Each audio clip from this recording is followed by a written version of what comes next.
For being here. It's super exciting to see all of y'all in one room. So it's been kind of a process building this community of folks. So thanks so much. So what we're kind of here today is that hopefully you'll walk out of here understanding a little bit of what Philanthropiece does, what YGL is, and kind of what your role in YGL as a mentor will look like. And you'll walk away with a toolkit that we have been working on. So it has various things that you guys will be able to check out later on. So some of y'all might have eaten a fruit kebab. So all of those colors are correlated with a question. So if y'all want to pick two of these colors that you would like to speak to when we go around and introduce ourselves, that would be awesome. So just your name, your preferred gender pronoun, and then answer two of these so we can get to know each other. I'm tasked, am I okay to start? Cool. I'm tasked to talk a little bit about Philanthropiece as an organization. First and foremost, huge kudos to Marissa for gathering such an amazing crew of people. I just could not be more delighted to get to know each one of you and just amazed that here you are spending your time with us and committing to some incredible youth of our community here in Boulder. So thank you, and thank you, Marissa. And something I love about Marissa is that she's just already, this community and this initiative was built before we even got to this day, which we're considering our launch of the mentorship initiative. So an amazing job well done. Getting us all here. Thanks, Maris. And fantastic. A little disclaimer, I originally made this slideshow for YGLers. So it was called the New Member slideshow. So there's some language that is really geared towards teenagers, kind of keep it fun and lively. But I thought, why change it? You know, you guys can see how I engage with them, and I think it'll also provide a really good overview of our organization. Does that sound good? Awesome, and Alicia's gonna really help me here, so we're okay to go on. Our mission statement: through building deep and authentic relationships, we empower change makers around the world to co-create resilient communities. To me, I have two overarching goals for my 30 minutes here with you guys. One is to introduce what is Philanthropiece, who are we, what do we do? Two is to help you feel like part of the Philanthropiece family. I love our mission statement because it's about empowering change makers. That starts, it really is anybody who touches Philanthropiece is welcome to be involved in this mission statement. I consider myself one of these people that's being empowered as a change maker. Certainly our other staff and our program participants, which would be the obvious people that we're speaking to with our mission, but I'd like to wrap you all into this mission as well. Already, just by the amazing work that you're doing, I know you are already change makers in your local and global communities, and this is just another step you're taking to help fulfill this mission, and I think create a more resilient community here in Boulder, and hopefully beyond. So I'm going to go into a little kind of the key phrases of that mission statement. We feel compelled, we have this like kind of preamble to our mission statement, I think, by building deep and authentic relationships. And that's because, and I'll talk more about our founder later on, but it really is about that human connection. And that we have to base everything off of that. If we are ever getting stuck in one of our programs or what we're doing, we really go back to the relationship. Where are we empowering that person? Where are we inadvertently disempowering that person? What can we do to shift that? What questions do we need to ask? How can we open up better communication? I love this picture because it represents, it's in Guatemala, and we have here some young Mayan youth who we've known for going on 6, 7, 8 years, some of them. And then we have some board members here too. And I think it shows our commitment to building relationship that we are, even though we're working far away in Guatemala and Mexico, it's always about kind of getting together, being together, meeting each other on a human level. Building relationships, empowering change makers. We have some of our Philanthropiece scholars here. Emily Sun is a recent alumni of YGL, and we have some of our youngest community bank or savings group members here in Mexico. The change makers are, they our programs look different depending on where they are. We're meeting with different people, but we really feel like there's a spark in everyone to be that change maker. Co-create. This is Alicia on the Navajo Nation. Is that Marin in the pink? Oh, yay. I like this idea of co-create. We didn't want to say create because we felt like it's patronizing and not realistic to say we create communities, right? But for us, this is really about co-creation, everything that we do, working alongside program participants and our greater community to see what can we do to create positive social change. And that's why I love that co-piece in there. And resilient communities. There's some little guys in a pueblo called Shell in Guatemala. I said, what does it look like to be brave or something like that? And they said, we're ninja cowboys. So that was what they did. And so really this is not necessarily, the easy route would be to say, oh, a lot of what we're doing is about, trying to decrease or eliminate poverty. It's not really about that. It's about creating resilience. It's about what can we do to create sustainable situations, co-create sustainable situations wherever we go. I love our vision. We envision a world in which all individuals realize their full potential and act on their capacity to create positive change in themselves and in their communities. To me, that's really about starting where you are. So you can be a change maker whether you're a 9-year-old president of a community bank in a goat dairy community in Baja, or you can be a change maker as a mentor here in Boulder, Colorado. We accomplish our mission via core programs and via partnerships. We're called an operating foundation, which to me, it's always a little bit confusing, but basically what it means is we get to have our cake and eat it too. We get to design and implement our own innovative programs while at the same time partnering and supporting with funding for other organizations that share our mission or that have a similar mission as ours. Our core programs are Philanthropiece Scholars in Guatemala, Community Banks in Mexico, and YGL in Colorado. These arose out of both intention and some synchronicity, as is often the case with nonprofit organizations. And I'll talk a little bit about each one. In fact, what I'm going to do is show a video. So our program, Philanthropiece Scholars, is in Chahul, Guatemala, and I think I'll just go ahead, let's watch this. This is actually, I just want to pause for 1 second. This video is 2 years old at this point, so it will give you a good snapshot of the Philanthropiece Scholars program, but this program has evolved quite a bit.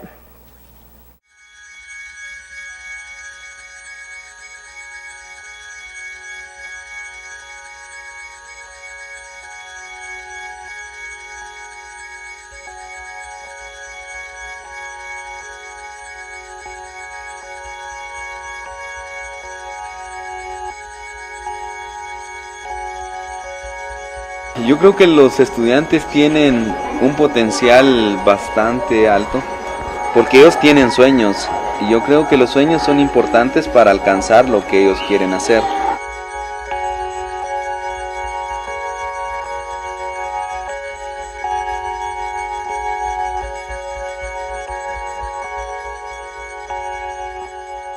No solo tienen que ser buenos estudiantes en la universidad, sino que también ellos tienen que ser buenos trabajadores para devolver algo a la comunidad.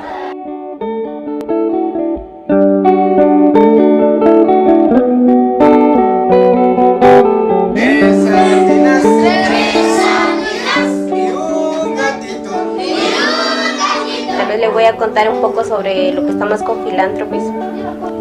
Tuvimos la oportunidad de hacer una inserción comunitaria. Desde que entré a Philanthropiece, ahí me han ayudado bastante porque me han pagado los estudios completos. Ya uno está practicando lo que está aprendiendo. Y esas tres aldeas que estamos trabajando, para mí es una fortaleza y estoy todo lo que sé y todo lo que aprendí durante mi formación en los 3 años de diversificado, estoy poniéndolo en práctica. Philanthropiece es una fundación que está en Chahul, que me está apoyando especialmente a mí y a los otros jóvenes. como decir, amar al prójimo, dar lo mejor de uno, entregar para el cuidado de las personas. Y creo que eso es lo que yo busco y quiero darlo. Y así poco a poco estoy aprendiendo y estoy muy orgulloso de mí misma y de lo que estoy haciendo porque me gusta lo que estoy haciendo.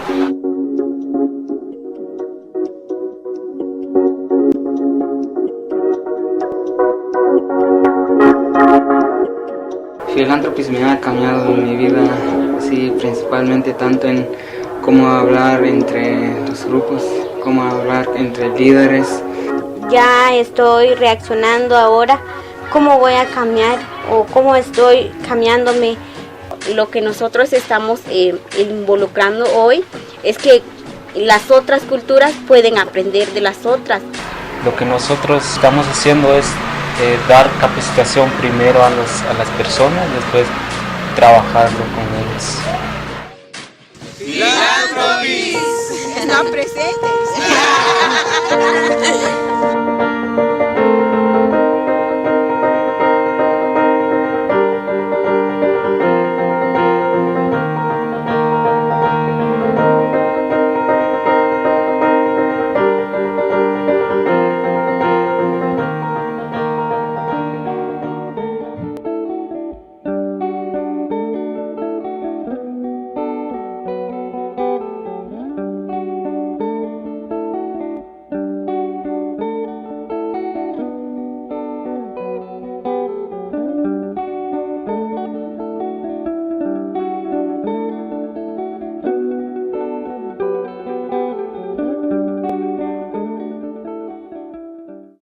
Whew, I love that video. I haven't seen it for a while. And I haven't been to Guatemala for a while. Normally I would go 3 or 4 or 5 times a year. I have a new baby, so I haven't been there. And I miss those guys so much. So I think this comes up a little bit before we go on to the next program about our history. Our founder, we'll show her in a moment, but just to kind of contextualize this a little bit, is named Libby Cook. She was the founder of Wild Oats Markets. Anybody remember the natural food markets? And she was really a social entrepreneur. I think I really credit her with a lot of how the natural food industry has grown in our country. So Libby is a social entrepreneur, and she built her business and sold it, and now dedicates her time to giving back to the community, and Philanthropiece is one way that she does that. She felt very compelled that everything that she does should have both a local and a global connection. And so you'll start kind of seeing how all of this happens as we continue talking here and Alicia talks to you. I should say too, we're banking a lot of information right now, and then there'll be some more active time, so thanks for your patience as we do this. Another program, so that's easy to see the change makers there, right? These amazing, now we have 22 Mayan university students who work with Philanthropiece. They both train to be leaders and social entrepreneurs during the week, and then they go to university on the weekend and apply what they're learning in all of their programs. Another program that is very different and looks different is called Community Banks, and we'll show a little video there of this here in Mexico. It's totally different. This is going to pop. It's not as relaxing. So get ready. Brace yourselves.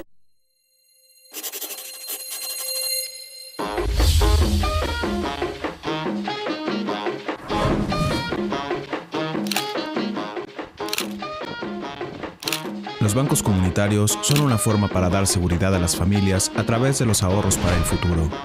Los socios de un banco comunitario autogestionan, capacitan e implementan el propio banco con las reglas hechas por ellos mismos. La palabra que siempre usamos como promotores es confianza. Si no hay confianza en una comunidad entre los socios, un banco comunitario no va a funcionar. Yo les digo eso ahora, que no va a funcionar sin la confianza. Y pues parece que nos ha ido muy bien, gracias a Dios, con este banco. 4 meses agarramos una buena cantidad entre todos. No hay ninguna complicación en cuanto al manejo, aunque siempre tendría que ser con gente de confianza. Y bueno, el sistema que se usa de que, por ejemplo, el tesorero guarda la caja con el dinero, pero es otra persona la que tiene la llave y que no viven donde mismo, entonces pues hay menos probabilidades de que esos dineros se pierdan, que haya malos manejos y que, bueno, vale la pena porque ahí hay dinero disponible siempre que uno lo necesite. Los maestros de las escuelas han adoptado ya la idea del ahorro porque ellos consideran los beneficios que esta cultura puede traer a sus estudiantes. Y yo me sentía bien porque era un ahorro que uno va teniendo y teniéndolo en la casa, uno lo va gastando y aquí pues uno ya lo tiene seguro y no lo va a gastar hasta que ya se entrega y ya uno sabe que al final ya tiene algo ahorrado con lo que puede contar uno.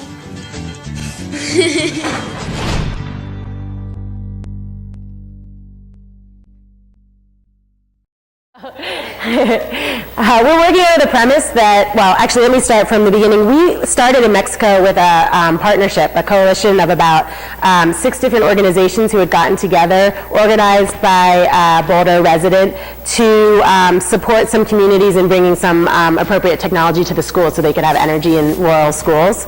And we started building relationships and learning and hearing more. And from there, we were running 6 different programs with local people in Baja. And we felt like we were kind of pushing them as a staff. While we were trying to bring up the leadership capacity, it wasn't connecting. And then one day we were talking about this idea of savings groups and just talking about how we had seen this in Ecuador. We came home a month later, one of our friends in a rural fishing community called us and she said, we started one of those savings groups that you guys were telling us about. Could you send us a little bit more training material? We've got some questions.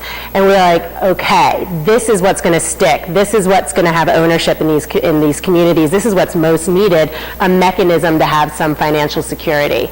So we slowly started abandoning all other programs that we were probably enabling and pushing a little bit too much, and we're really always going towards how do local community members take ownership of their own programs. You see that with the Philanthropiece scholars in Guatemala. Within the next couple months will have formed their own civil association, so we will really be their partner, and they will be running their own organization in perpetuity, hopefully. In community banks, it's all, for these savings groups, it's all self-started, and we just come in and train and support with answering questions and training in the methodology. And so we're working under the assumption that when you have more financial security, you are able to create more positive social change in your own family and in your community. And we're about 4 years into this program, and we feel really strongly in 2015 that we're actually going to have some hardcore evidence that supports how this program really helps us meet our mission in a very cool way with thousands of people in Mexico. So that's community banks. And then our third core program is YGL. Again, always tying the local to the global. And what we really love is that YGLers have access to our relationships and to our programs in Latin America right now as well. I'm not going to talk too much about YGL because Alicia's going to go into more in depth there. The next thing I think is introducing, and then we also fulfill our mission via partnerships as well. And oftentimes, these are often also tied locally with some global relationships as well. Has anyone been to the Boulder International Film Festival? We helped to found a program called Call to Action, where we tie compelling documentaries with a nonprofit locally that's working with that same issue, and we create some action around that. We also work with Invest, a lot of investors here today, a community leadership program at CU. Our global reach really expands through working with the Global Social and Sustainable Enterprise MBA program. At CSU, we're very excited to be working with Eagle Energy on the Navajo Reservation. We also work with a small grassroots organization, also building leadership capacity through education in Guatemala, which is how we created our Philanthropiece Scholars program there. And we have a wonderful relationship with an organization called Living Roots that supports sustainable community development enterprises in the rural communities in Baja. So this is some language I use with the YGLers, that for what Philanthropiece offers you is a circle of support, and I offer that to you all as well, both that you have a circle of support around you being part of the Philanthropiece team, while at the same time you become a part of that circle of support for us and for the YGLers, obviously. And so we do have executive directors. I'll introduce you to them on the slideshow in a moment, Libby and Joni. We also have an advisory board, very committed group of 7 people on the advisory board right now. Staff, I'm going to introduce you to them. We have lots of partners, friends, and family. And then we have OM leaders, YGL. These are adult volunteers who are very heavily involved in the program. And we have you, the YGL mentors. So again, in the spirit of helping you feel like part of the team, I want to take a moment and introduce you to each one of these people. Libby Cook is our founder. Here she is at our YGL Gala event a couple of years ago. And that's us in Baja with our friend Antonio on a boat ride. Has anybody met Libby? No? I think she's going to come to the meet and greet, so we'll meet her there. So Libby is very humble, very powerful, and very humble all at the same time. She is one of the most amazing social entrepreneurs that I know, one of the most generous people that I know. And this is, again, one way that she gives back to her community is via her work with Philanthropiece. For the YGLers, I asked each one of our staff members to consider what was their favorite childhood toy, what is their theme song, what is a secret talent they have, what's something they learned in the last year, and where's Waldo? And so these are the responses that you're going to see to them. And so Libby is our founder, and her partner in life and partner in Philanthropiece is Joni Knutson, who's here. And they are also act as the co-executive directors of Philanthropiece. Joni is her professional training is as an accountant, so in terms of what she does with Philanthropiece, she does a lot of our bookkeeping, accounting, legal status, all of those pieces. The thing that I love about Joni is how articulate she is, and she brings that compassionate challenge to us every single day. Libby, Joni's our detail person. Libby's our visionary. And we're just so fortunate to be able to live with them, to be able to work with them. I love this picture. Are you guys in Baja? Yeah.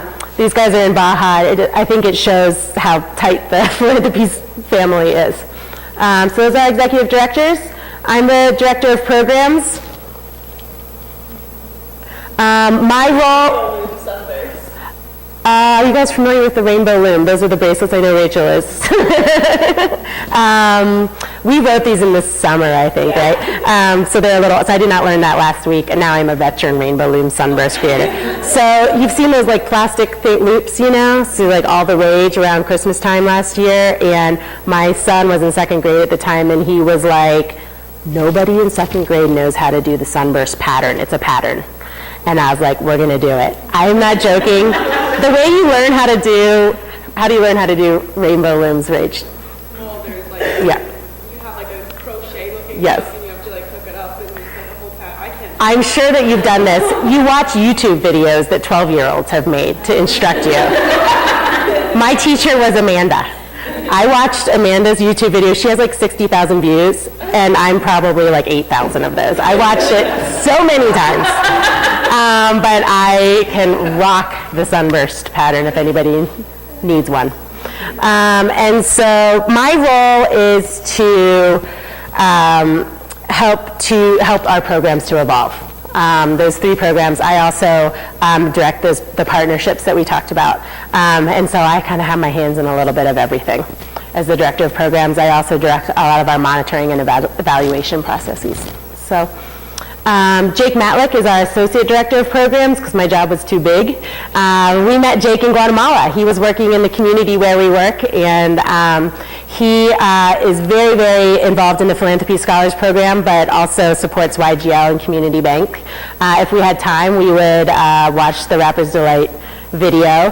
The thing I love about Jake, there's a lot of things I love about Jake, but he is a very compassionate soul, but matches that with an incredible academic experience and brings a rigor in evaluation and writing and program development. He is right now creating the most extensive curriculum that I've seen in a long time for our Philanthropiece Scholars Program that incorporates leadership, personal well-being, reflection and contemplative exercises, and social entrepreneurship, as well as professional skills. And so it's an incredible endeavor that he has going on right now.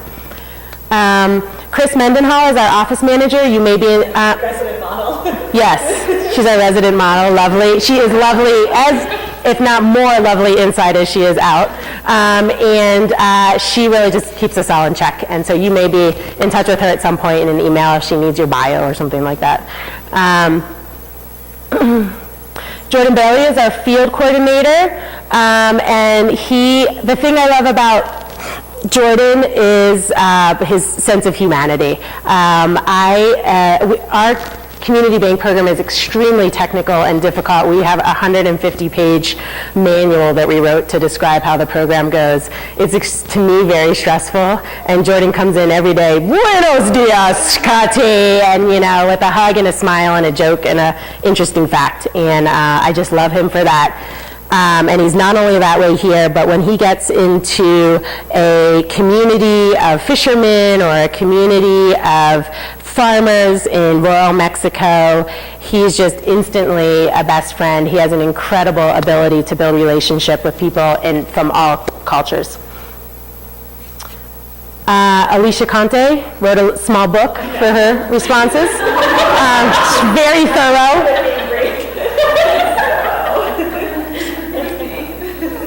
That's Alicia on the Navajo reservation with Adrian Many Goats.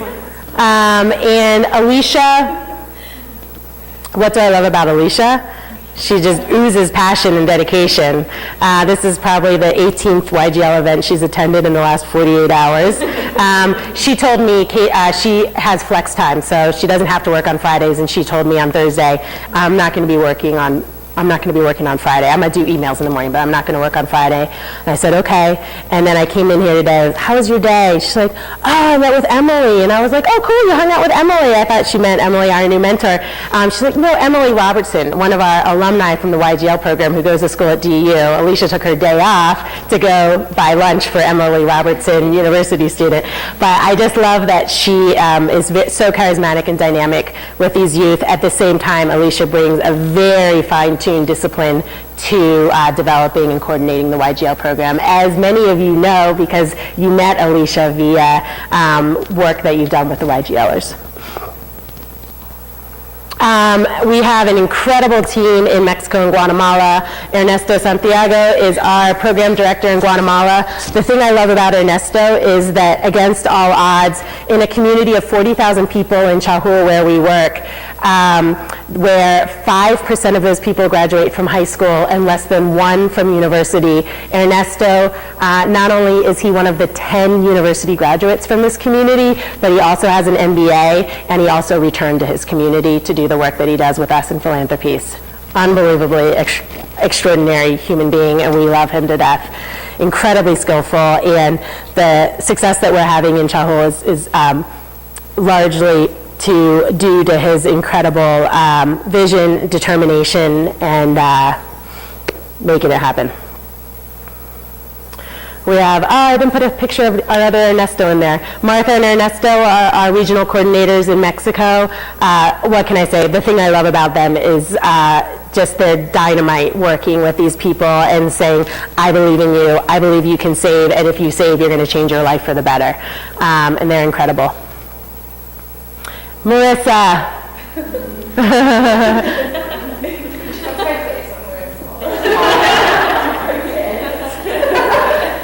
What do I love about Marissa? That I was like, can you answer these questions? And she does this, Marissa takes everything to the nth degree. We couldn't be more fortunate to have first had her as a friend of Philanthropiece, then as a very, very dedicated volunteer to the YGL program, and now as our special projects coordinator, launching our mentor initiative here with us. Absolutely, hands down, the thing I love about Marissa is her compassion. Compassion for fellow humans and for the natural world. So, Morgan Ferris is an intern with us right now from the Invest Community Leadership Program. What I love about Morgan is that she's in a constant process of connecting the world of academia with telling it straight, saying what she really means. So she's doing great. Morgan is developing a Changemaker curriculum for us right now. So this will be something that we'll probably engage you guys all in next year is what does it mean to be a Changemaker? Who am I to be a Changemaker and in what way? That's our advisory board in Chahul. OM Leaders stands for Organizational and Management Leaders. And we had Marissa, it's kind of, you shifted, you're both. She was an OM leader for a while, and then Becca Lewis is one of our OM leaders supporting the YGL program. That's what they go from.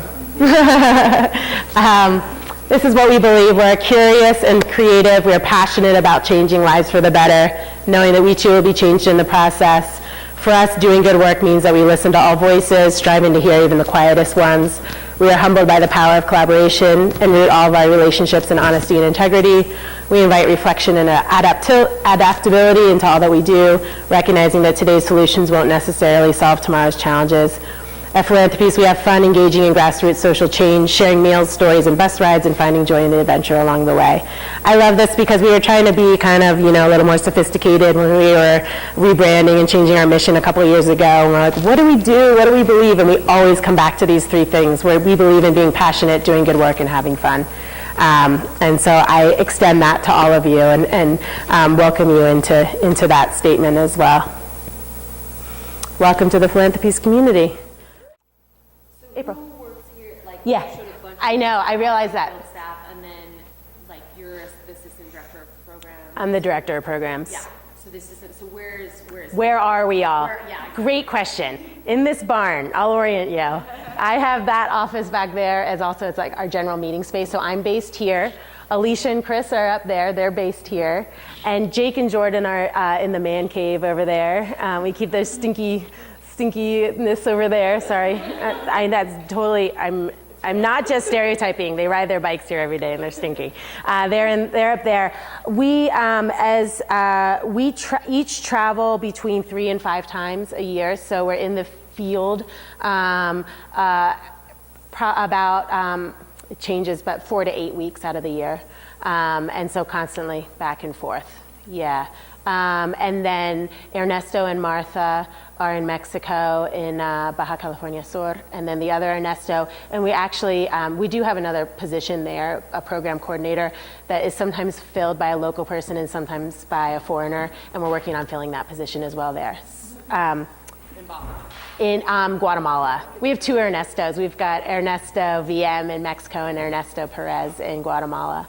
So 2. We also have a whole other crew in Baja we call promoters. So those are local people who have learned enough about the program to help us promote it and train other people in it. So, and then Libby and Joni live in the house over here and then have this space. Libby built this barn in 2001 and specifically built it open and kept it open for events like this. For events like the Invest group work comes here, nonprofits utilize this space. We have our staff meetings here, et cetera. Does that answer your question? I know that came up for me, I'm glad. There's one upstairs too, Kat, behind the wall. You can boulder your way up there. Marin. Does Philanthropiece take donations and receive, or all Yes. money that's Thank you so much for bringing that up. We, part of Libby's generosity is that we are an endowed foundation.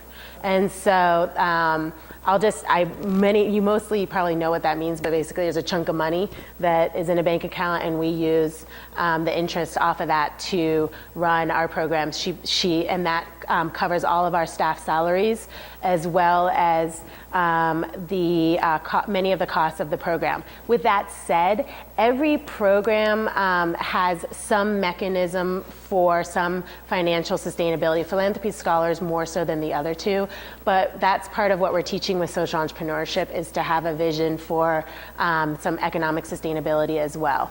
So some of those are further along than others. Mm-hmm. Does that answer that question? We do from time to time have donations, but Libby would like us to focus on the programs and the partnerships more so than on the fundraising element of it. And so we haven't emphasized that. And we won't until we need to.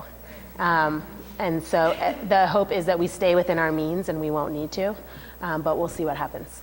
Yeah. Yeah, great question. Great question. Other questions about Philanthropiece, curiosities?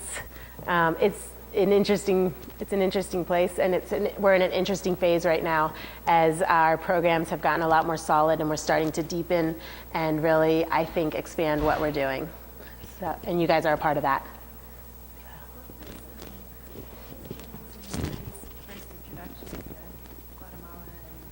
Yeah, great question.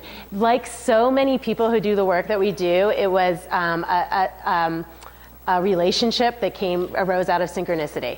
And so in Mexico, there's a local man here named Tony Motes, who's an educator, and just various board members and other people had known him, and he was putting a call out to say, hey, I have all these friends in Mexico. He goes down there as a retreat, and I noticed a need, and the community members say, we want to pitch in, we want to do something. How can we create a coalition to create this, to do this appropriate technology work? And so Philanthropiece was involved in that, and in doing that was got to know this small community, a fishing community of 500 people, and it kind of grew from there.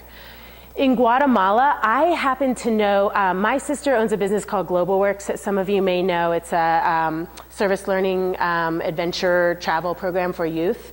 And through that program, I know a woman named Katie Morrow, who against all odds started this incredible grassroots organization in Chahul called Limitless Horizons eShield. I mean, is a very, very incredible pull yourself up by your bootstraps situation to get where she is right now. She was looking for a partner to help what she says go from a project to an official nonprofit organization, both in Guatemala and here in the US. And Philanthropiece came in 2008 in that partnership. I helped make that connection. So we were really supporting this nonprofit, this Limitless Horizons eShield. And what happened was Libby and Joni and I went down there to do a 3-year review of that partnership. And we were we were having a panel discussion with some of the middle school and high school students that she had ushered through her program. It's kind of a basic scholarship program at the time.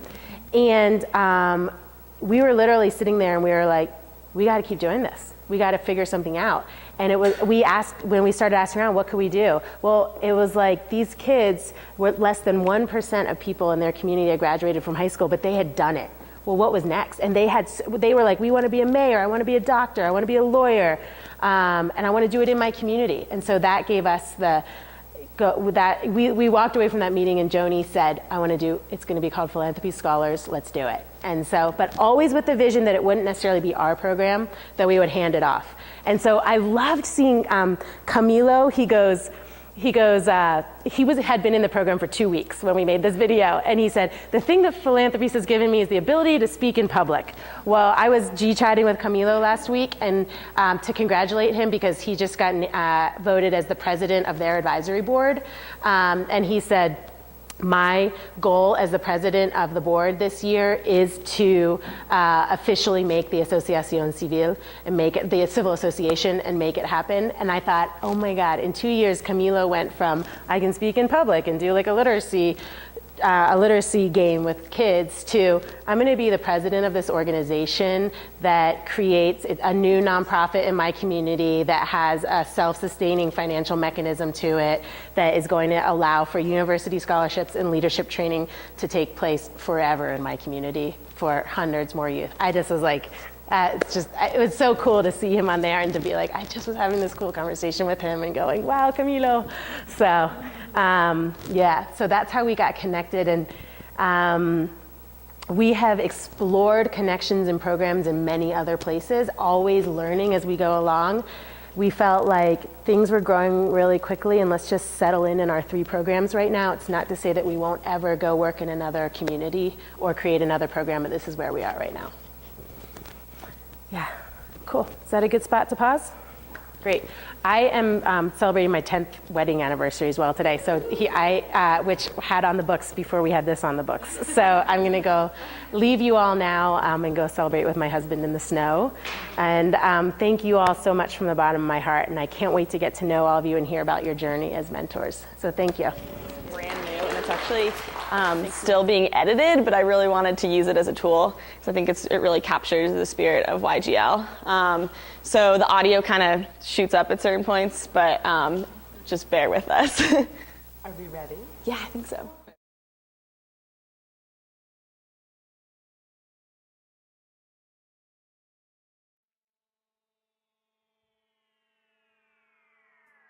YGL is a program for high schoolers in Boulder County.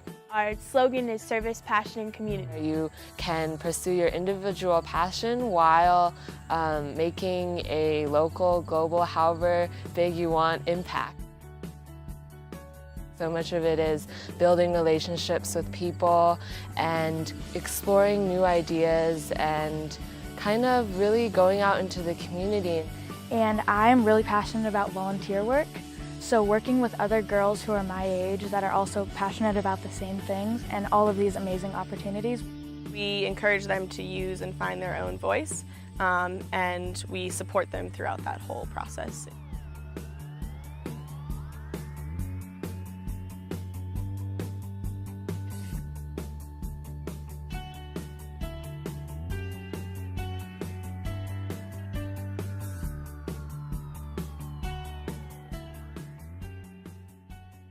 YGL has really inspired me to incorporate a more global perspective into everything that I do. Wow, look at all these opportunities out there. Look at what I can do, even if it's a small impact or a big impact. It's really just empowering. So it is the most influential thing that I did in my high school career. I think of sitting on sandstone perches in the desert Southwest this summer on our Insight trip and reflecting on the environment and energy issues and our impact on the world around us and our place in it. If you just want to get into a good college, I don't think YGL is for you. I think it's something that you actually have to commit to and love. For sure, it will shape my next 4 years.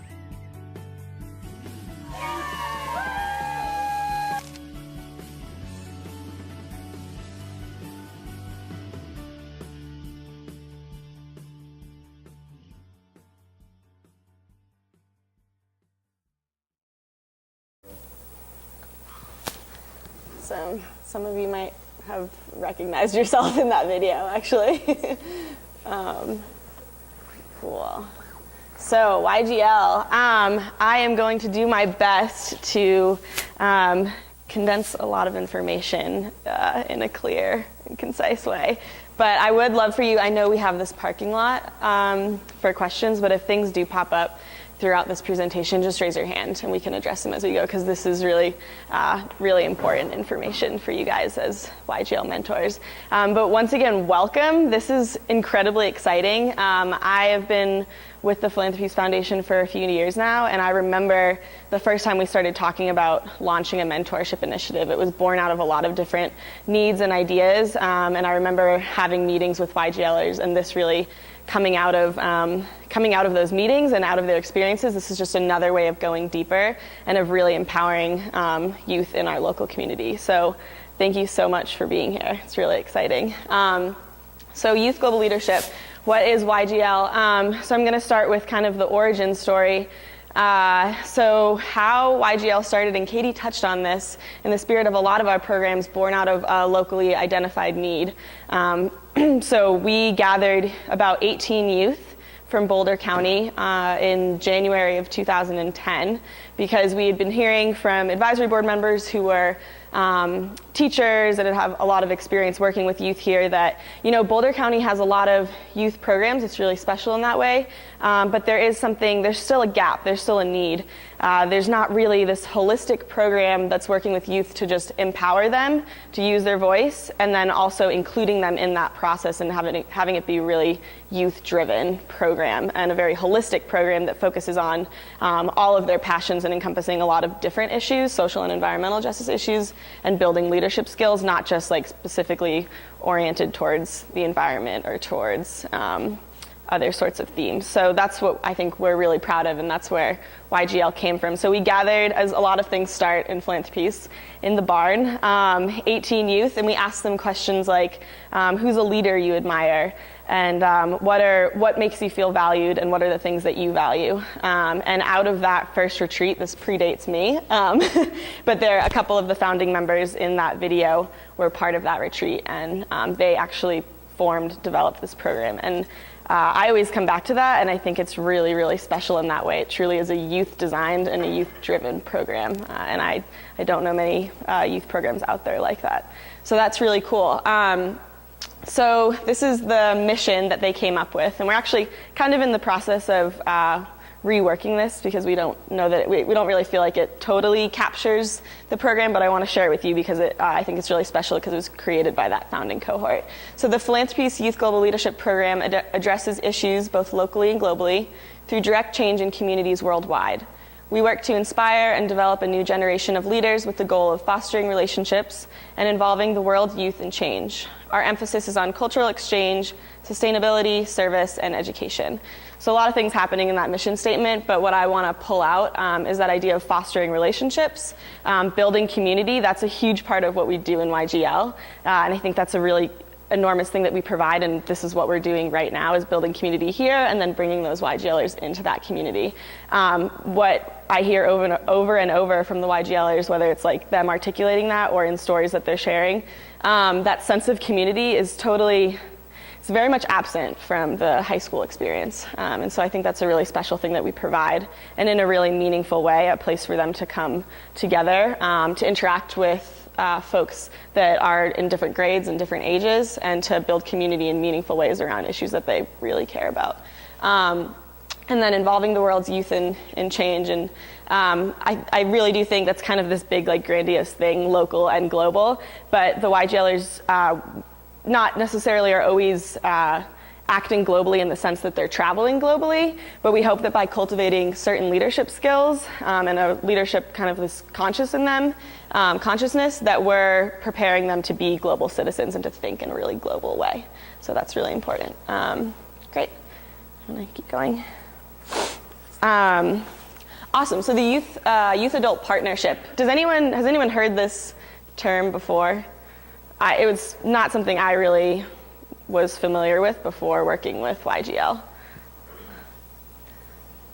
So youth-adult partnership, this is something that really informs everything we do in YGL and is truly part of the structure and the origins of the program. I love this quote: "Whoever teaches learns in the act of teaching, and whoever learns teaches in the act of learning." I think that really captures the spirit of YGL and a lot of what we do in Philanthropiece, and that we really embrace the idea that we're all teachers and we're all learners, and that's a really mutually empowering relationship and experience. And so you guys are a part of that experience. You will learn a lot from the YGLers, and also I know that you guys have so many experiences and unique skills to share with them. So the adult role that we outline in this youth-adult partnership is that we as adults are supporting the YGLers, respecting them, suspending judgment, and really working to empower them as leaders in their own right. And then the youth side of that is them really owning their voice, exploring their voice, using their voice to drive the program. We ask them to really step into leadership roles in a lot of different ways, whether that's coordinating a service activity or facilitating their monthly meetings. There's a lot of different areas of the program where we ask them to step up and use their voice and to drive the vision of the program. We hope that that helps to cultivate ownership over the program. Katie mentioned that. We don't want it to be like this top-down initiative, and that's why this youth-adult partnership exists, very like flat hierarchy where we're all working together. And so we hope that that helps cultivate that ownership over the program. They have certain expectations that they're required to meet and to fulfill. We'll talk about that a little bit later. That's another part of their role in this youth-adult partnership. And then we ask them to really commit themselves fully to this program. And so a big part of this is that circle of support. So that involves Philanthropiece staff, the executive directors, our advisory board, our local community, and then you all. We have a phenomenal community of adult supporters that are surrounding these youth and ushering them through this process of developing their leadership skills for however many years they're with us in the program. And you all are a really, really important part of that process. So youth-adult partnership, you'll probably hear that term a lot in YGL. And the idea there, too, is that there are some times where we do need to step in as adults, and there's certain things in the program, like, say, for me as the program coordinator, things with budget or travel or the application process, we call them like hot spots, these bigger issues that everyone, and certainly the adults, really need to be involved in that process. So while we hope that they feel like they have ownership over the program, there's also, we want them to know that we're there guiding them throughout the process as well. Actually, before I move on, I sometimes forget to say things about myself. But as the program coordinator, just so you all know, my role is really just to act as a supporter. And a lot of what I do in terms of like day-to-day stuff is that I'm responsible for holding the vision of the Philanthropiece Foundation and like really sticking to that vision and mission and making sure that what we're doing in YGL on a daily basis is in line with that vision. I coordinate service activities, monthly meetings, all of the activities that we do. I have meetings with the YGLers, and I'm excited for that to be something that you all become a part of as well. What else do? I don't know. I think I meet with Marissa. I drive them around. And I think really has taken this program to like a really amazing level, and like really is intentional with everything that the YPLers do and participate with, challenges them in language and teaches them all these like really awesome skills. Thanks, Marissa. Thanks. So I guess as the program coordinator, I support them in developing their leadership skills and kind of nurturing those leadership skills into fruition. So, circle of support. Great. So these are, there's a lot of words on this page, but I realized that this morning. You guys will learn that about me. I have a hard time being brief. So actually, will you keep an eye on time too? Because I'm sure I could talk for a really long time about all this stuff. So these are the skills that we hope to hone in on during their time in the program. YGLers, some of the YGLers come to us as freshmen, some as sophomores. We've had YGLers come as seniors, and so we hope that throughout their time in the program, they're touching on a lot of these different leadership skills. And these are the things that we've heard from them and heard from people in our community. These are the crucial skills it takes to engage in local and global social and environmental change. I put an exclamation point next to the community building one because I think that one's the crux of what we do. A lot of these things overlap.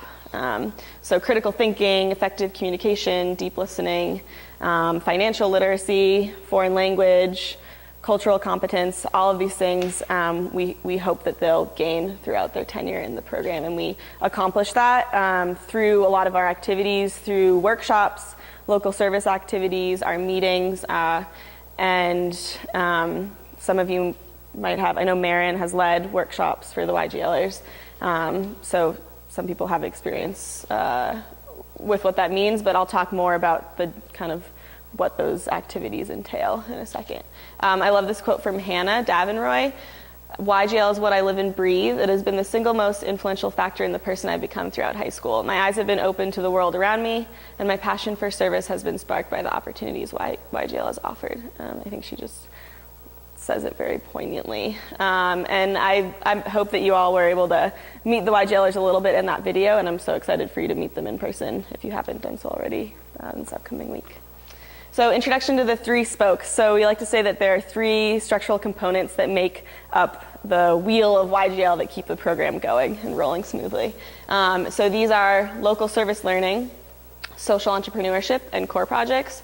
All of these program components combine to foster leadership, personal growth, experiential learning, and community building for the YGL participants.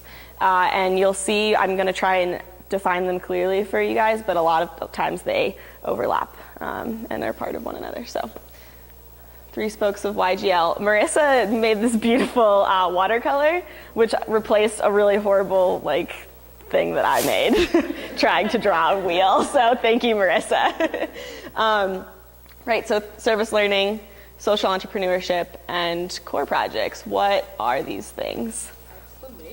I'm very excited. It's not often that I get to share all of these things. A lot of times I'm just sitting at a computer, and it's nice to be able to convey this information to other people, so. Just a time check-in, it's 10:20.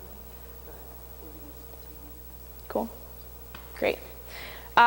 So just to give you an idea of what service looks like in YGL, I'll share some examples in a second, but this is the framework that we approach service with.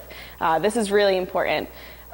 Service learning versus charity, this idea that the service that we engage in, we want it to be very mutually beneficial and empowering. We don't want to be doing service for people, we're doing service with others. And service learning means not just this act of giving, but it's really allowing a process of listening, reflecting on the service, and also really hearing the needs of the folks that you're working with. So I put this definition of service learning that we use. Service learning allows for a combination of meaningful service work with guided instruction and reflection to enrich experience as leaders while cultivating a deeper understanding of issues in our community. The big thing here that we want YGLers to understand is not that you're just showing up. So today they're working with an organization called Imagine, and they support folks with cognitive disabilities in the community. We want them to know that you're not just helping this baking class because these folks need support in that way. Why, what are the deeper meanings of why you're here? Why does this organization exist? And what are kind of these more structural issues, injustices that keep people in certain places of power and privilege? And so really deconstructing all of that. So I think that that's a really important part of the work that we do. It's not just surface level service, it's deeper than that. We break that service down into 3 different types of service. So there's service in collaboration, where our partnership with Imagine, we show up and they have someone who guides that service activity. Sometimes we have sustained service. Imagine also embodies that as well. We've been working with the Mountain Flower Goat Farm that Mary is a part of. We would certainly consider that a sustained service opportunity because it's something that we've been returning to, and we're really working on digging deep into that relationship and building a relationship in the community. And then sometimes we have YGL created service. So I don't know if any of you have seen the Little Free Library on Pearl Street. The YGLers actually built that and had a opening ceremony for it. And so that would be an example of YGL created service. That's something that they, an idea that they found out about and manifested in their own way in Boulder. So any questions about local service? It's right outside of Lolita's on the west side of the building. Yeah, on I think it's 8th or 7th and Pearl. Yeah. Cool. Okay, so these are some more examples. We have been volunteering at a elementary school in Commerce City for maybe 4 or 5 years now, and the YGLers go into the classroom and support teachers who, amazing staff, but just don't have, in terms of students, there's usually 30 or more students to a teacher. And this is, most of the students in this school, actually all the students are on free and reduced lunch. So we've been going, that's a sustained service activity that the YGLers engage with, and Boulder International Film Festival, Katie spoke to our partnership with them. The YGLers volunteer at that festival every year, and that would also be a sustained service opportunity. That's Jillian. Little Free Library, that's a photo of us at the grand opening with our friend Betty Ball from the Rocky Mountain Peace and Justice Center. And then that's Sierra. Sierra is a senior at Fairview, and she loves goats, and that's her at the goat farm. She cried the first time we went there because she got so overwhelmed with excitement. Social entrepreneurship. So this is another structural component, another spoke of our program. So the way that social entrepreneurship looks in YGL, we're working on defining how it fits into the program. But typically, what it means is that, so YGL participants believe in the power of finding innovative and creative solutions in order to create positive social change.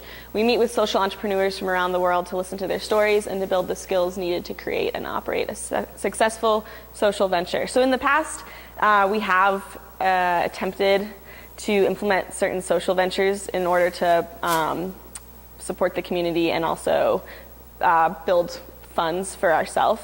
We had a hot dog stand on Pearl Street many years ago. That didn't really work out so well. We've tried many different endeavors. We sold Guatemalan goods a couple years ago, and that didn't really launch like we thought it would. So we're reworking what this means, and right now how that looks through the program, how social entrepreneurship is incorporated into the program, is that we're just trying to learn from community members who are social entrepreneurs. So obviously Libby is an amazing leader in that way, and the YGLers have the opportunity to meet with her. We also have connections to an organization called the Unreasonable Institute, and they are a social entrepreneur incubator program in Boulder. We're really lucky to live in this community because there are so many folks who are doing this work.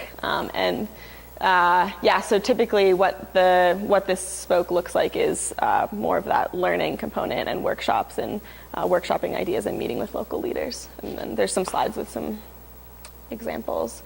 So there's a photo with Libby again, you guys have seen, and that Oriel. This is, a lot of times I live at Chrysalis Co-op and I invite folks often to YGL events, and these are some of my housemates with YGLers. But this in the middle, this is Basant, and she is an incredible young woman from Cairo, Egypt, and she is an Unreasonable Institute fellow from this year, and the YGLers had an opportunity to meet with her and to ask her about her social venture that she created called Aspire, which they have programs to end sexual assault against women in Cairo, Egypt. So that was a really cool opportunity. That's an example of how social entrepreneurship looks in the program. Yes. Some other social e-ship activities. We visited the Earthship homes in Taos, New Mexico. And this is us meeting with Ryan from Standard Bike Repair in Boulder. So it looks a lot of different ways. Core projects, another one of my really great visuals that I created. We'll have to hire you to watercolor that, because so this was spoken to in the video, and I spoke to this in the video as well. What I like to say is it's this really beautiful intersection. The core projects, so we provide the space for YGLers to explore their passions throughout the program, throughout their time in the program. And if they want to go deeper into that exploration, we encourage them to develop a project around what they're passionate about. And this, I'm going to give some examples, and I encourage you to ask them yourselves when you meet them if they have a core project, if they have something in mind, or what other projects in the past have looked like, because they're all over sort of on this core project spectrum. And there are YGLers who are doing it in collaboration with one another. There's YGLers who are working in collaboration with entities that already exist in our community. There are core projects that have been born out of an idea and have been totally created by the YGLer themselves. And so what it is basically this intersection between a YGLer's skills, their passions, and then hopefully the needs of a community. We don't want YGLers just going out and saying, hey, I think you need a literacy program for 8th graders here. We want them to really do research and understand what it is they're passionate about and how that can meet up with the needs of the community. So here's an example. This is we use this as an example a lot, but this is one of the kind of larger scale core projects. Emily Sun, who is a YGL alum now, created this initiative called the Art Pal Project. And so she really identified, the need she identified here and in Guatemala was a need for, cross-cultural communication between students at the middle school level, and then also an opportunity to express yourselves creatively. And so what she did is designed a curriculum and facilitated an exchange of art instead of like a pen pal exchange. It was an art pal exchange between students at Casey Middle School in Boulder and students in San Gaspar School in Chahul, where we work. And so these are some examples. She developed this really incredible curriculum. The first module is an exploration through poetry and self-portrait creation of like, who am I was the theme. And these are some examples from the students in Guatemala that the students at Casey Middle School in Boulder received. And then the culminating part of this core project was her facilitating a mural exchange about what is the community that I want to, what's my ideal global community was the prompt that she gave the students. And then she led them through a workshop to paint a mural, a mobile mural. This is her showing it in Guatemala. That's the mural from Casey. So she did that here, brought it to Guatemala, and then we facilitated a workshop in Guatemala, brought it back to Casey, and that mural is going to be installed in the upcoming weeks at Casey. And this is her giving an art workshop. So the students at San Gaspar Middle School don't really have an art class.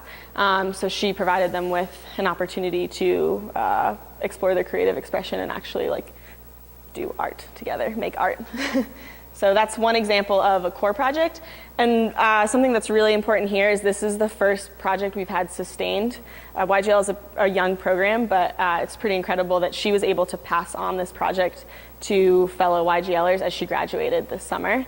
And now there's 4 students, Leela, Emma, Lindsay, and Sydney Kurlandstout. We have 2 Sydneys. And they are currently sustaining this project and putting their own twist on it and still working with the same folks, our scholars in Guatemala and an art teacher at Casey Middle School to keep this project going. So that was a lot about core projects, but that's a great example. Hannah Davenroy, another local and global initiative. She was one of the founding members of YGL, identified that she's really passionate about water issues, access to clean water. We helped her kind of explore different clean water filtration systems, and then that culminated in her going to Guatemala as well, actually, and hosting a clean water fair for 700 students in Chahul. So those are some larger examples of core projects. These are some of, actually, does anyone have questions about core projects? I'm going to talk later about your role in the core project process, but I just wanted to give you some ideas about what those look like. And what does core stand for? Great question. YGLers came up with that. Core in Latin means the central or innermost part of something, and so they loved that idea, and that also resonates with Spanish corazón, heart, and so they really think that they want the core projects to be a manifestation of the heart and their passions. So, yeah, and it's C-O-R lowercase. People mess that up sometimes. I don't know why it bothers me. Yeah. Do most of the youth know Spanish or learn Spanish because they're going to Guatemala, right? Or Mexico. So do y'all facilitate that, or is it sort of like, how does that work? Yeah, that's a really good question. So I know that those were the examples that I gave. A lot of the initiatives, so travel's not built into the program, but from time to time, opportunities arise.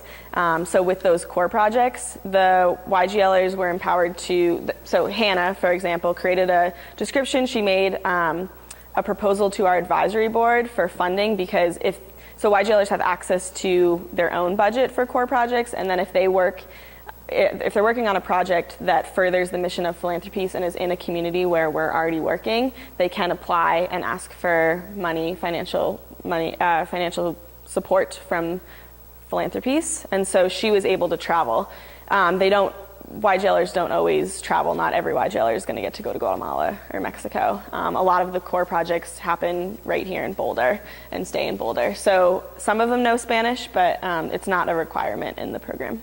Do you want to, yeah? Yeah, and for Emily, I think y'all bought her a Spanish program online. So that was a whole process for her, and she would always try to use her Spanish in meetings. I just learned the statement quiero un cerveza. That was the first thing I was like. You're not going to use that, yeah. But abroad, like that she knew that she needed to learn the language to Yeah. connect, and it was a really, I think, a cool way. She sent videos in Spanish, and so like people would write it out in Spanish, and she'd read it, but she has this like French accent. And she was learning French in high school, so it's but there is that intention to like learn a language that you're going into that project. Yeah. That's an important aspect of like connecting and really trying. So. Totally. Yeah. Thanks, Maris. Yeah. Yeah. So nuts and bolts of YGL, just some other kind of the nitty-gritty details of how the program functions that I want to make sure you all leave here understanding. So the YGLers have some expectations and norms that we've outlined for them. Yeah, you can open it. So we hope that as mentors you can help hold them accountable to these norms and expectations. Well, that's not where that was supposed to go. The participant agreement, I guess. Yeah. And you'll see a copy of this in your mentorship toolkit that you guys are going to get really soon.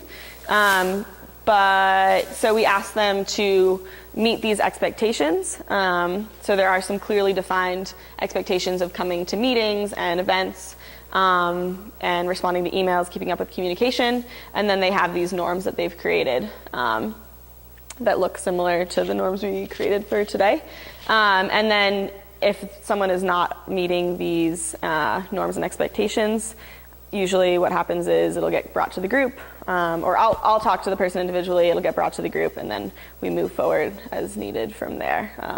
Yeah. Just real quick, so the YGLers, like, do they just have to apply and go through an application process, or is there any money that they have to pay to be a YGLer? Yeah, great question. So first part of that question, it's free to be in the program. The original vision that our advisory board had was that we want this to be accessible to all youth. So we do our best to make, to hold true to that. And that's why their budget exists. And we'll look at that in a second. So free to be in the program. And then in terms of application process, I didn't really want to go too far into that because it's actually a really big process that they design themselves. It's this 3-step process that the YGLers guide. They go out into the community and do outreach in classes and word of mouth, spreading the word about the program, invite people to apply and fill out a written application. All of the YGLers review that.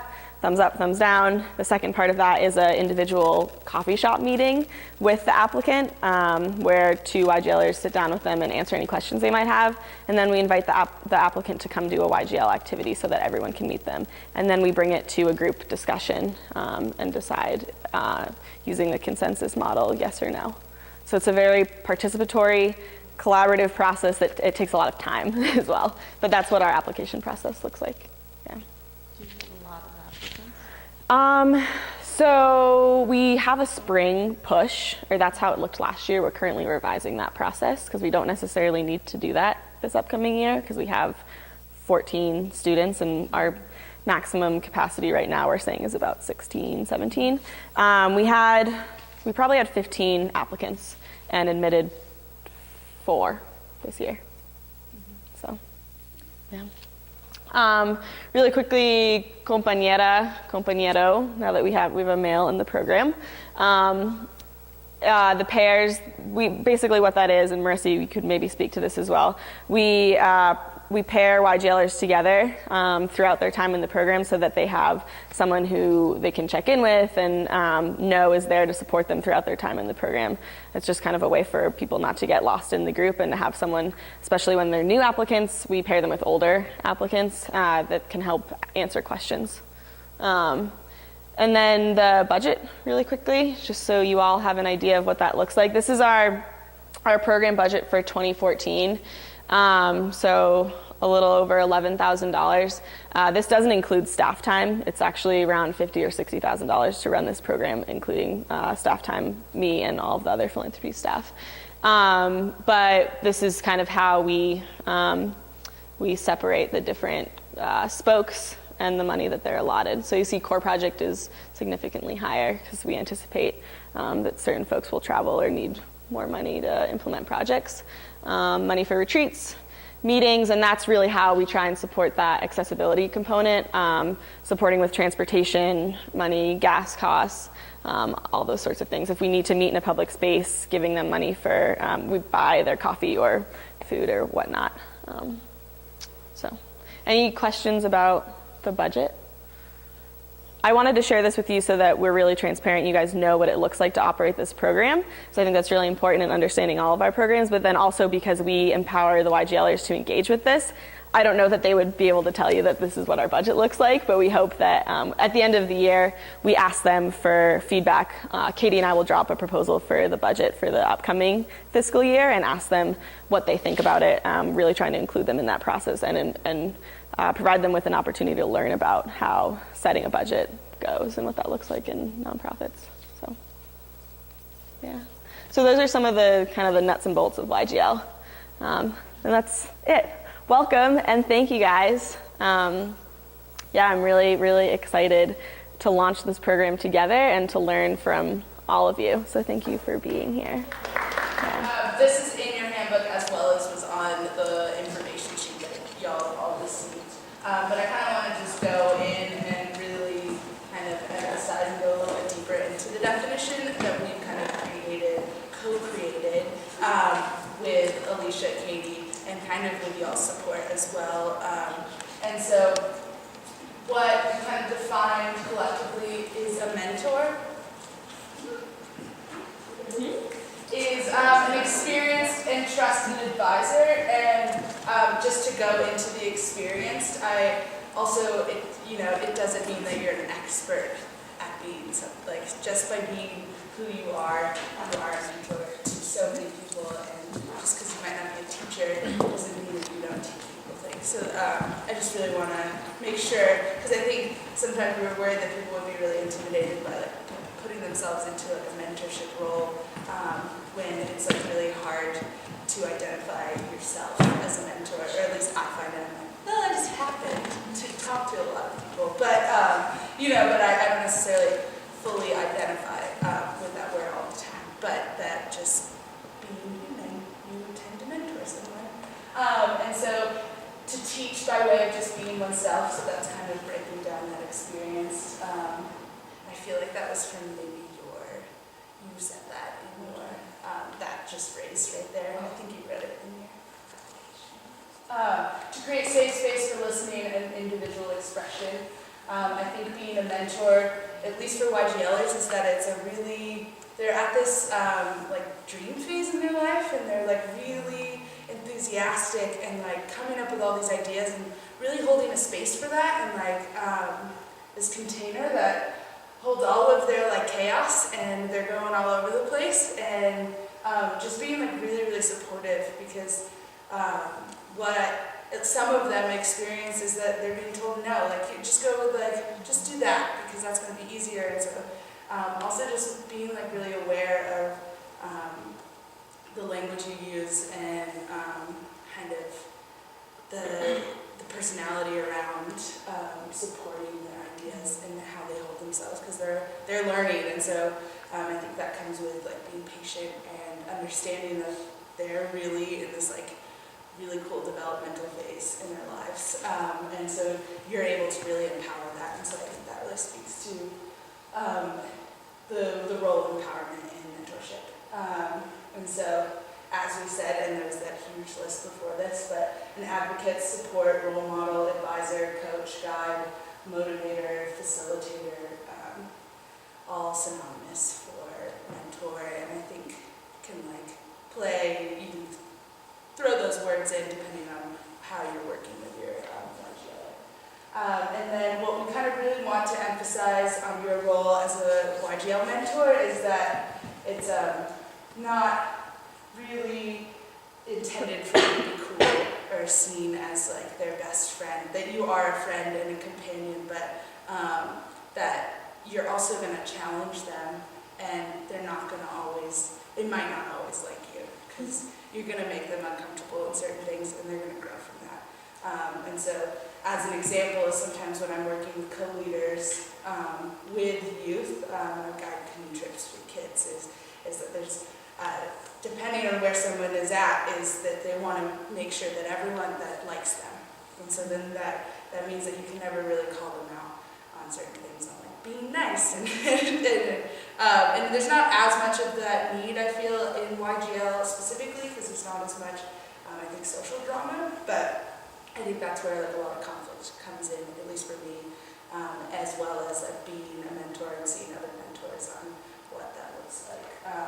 And you're not here to save them, and you're not supposed to. That it's not necessarily in the job description, nor do you have to like be that person that replaces their family, because they might not have some. And I think it might be a little bit easier with YGLers, because a lot of them do seem to have, they have parents, from my understanding. And so that's just kind of to make sure that you don't feel obligated to be that person, that you are a circle of support for specific YGL things, as well as like holding some emotional support, but not a need to go all out and like really hold them in that way, which I think flows into being a therapist, and that even if you might be licensed to be that, you don't necessarily have to take on that role. That this is like you are a mentor to them, and that is that. So, any questions around that? Sweet.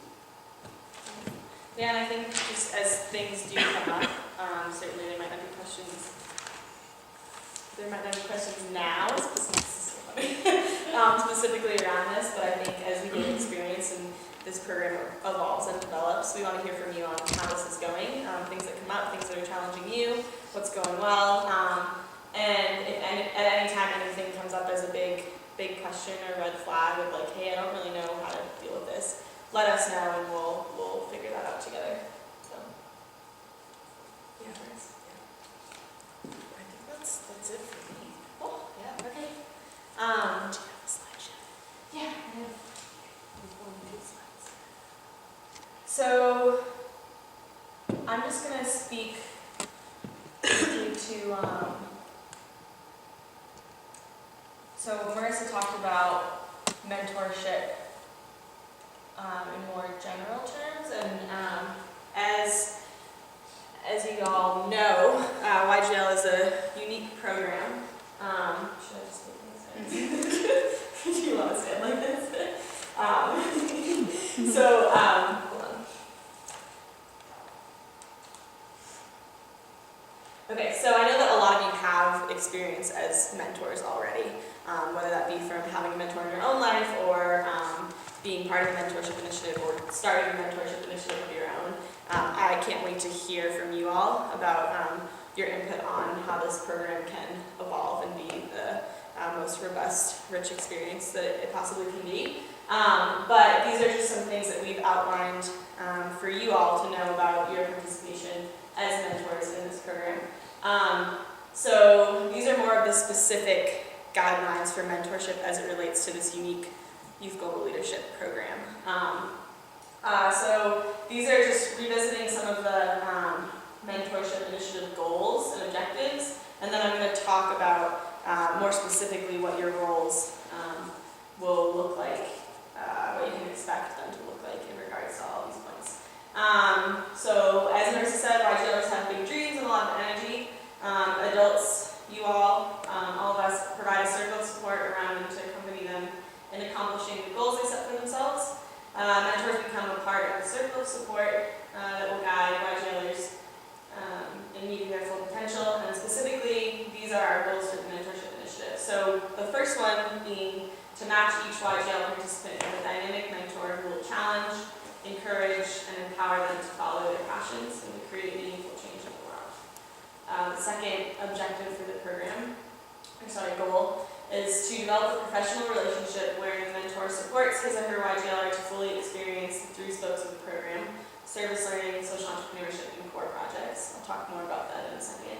And then to provide an additional layer of support for YGLers to establish, work towards, and accomplish their program-related goals. So what do those things look like more specifically? I'm just going to talk through a couple of specific examples that we've come up with for things that you might anticipate and expect in your tenure in the mentorship initiative. The first one I spoke to briefly this morning is in relation to the YGL expectations and norms. We really hope that you all will be able to support in holding them accountable to these norms. Throughout their time in the program, participation wanes, and it'll sometimes be up here and sometimes down here, and that's okay.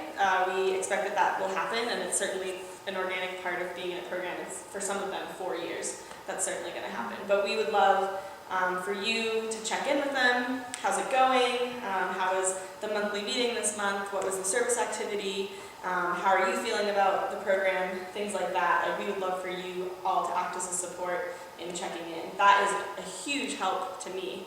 It's hard for me to keep up with each one. For Marissa and I to keep up with all of one individual level. So that's one example. Marissa, anything missing from that? Okay. And then the other thing is more specifically in relation to the 3 spokes of the program, specifically the core project component.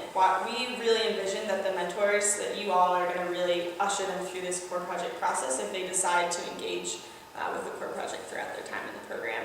And that's going to look different for everyone. Some of you are going to have YGL mentees who already have a project that's being implemented. Some of them are in the very beginning design and exploration phases.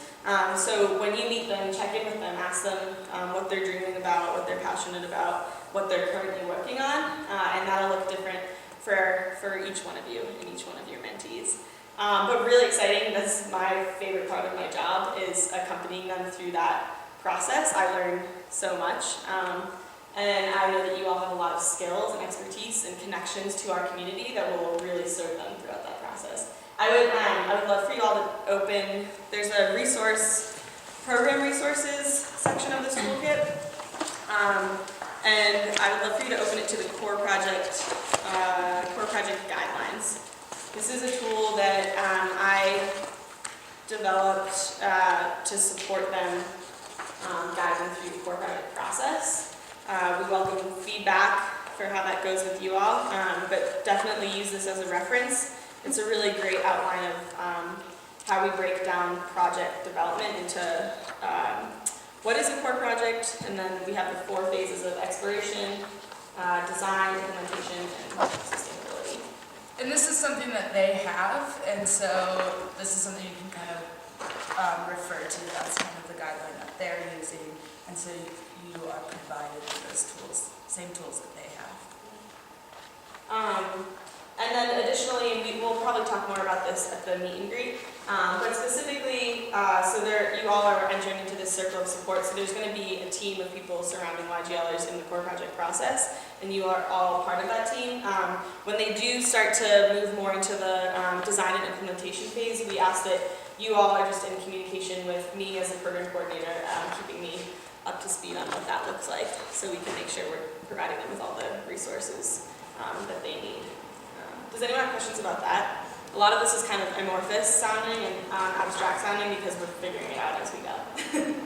And like when questions come, Alicia will be available for that process. I think there's context to it, and it makes sense that there will be Philanthropiece staff that is accessible. Great.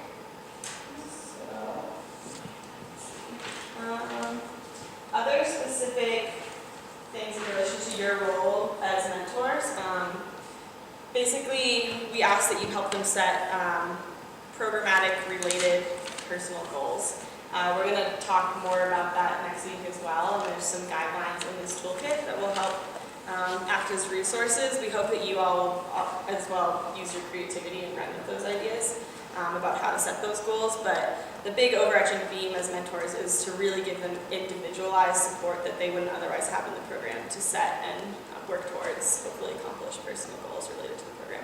So that could be a core project, it could be, I want to work on my strategic questioning skills, or I want to be a better listener.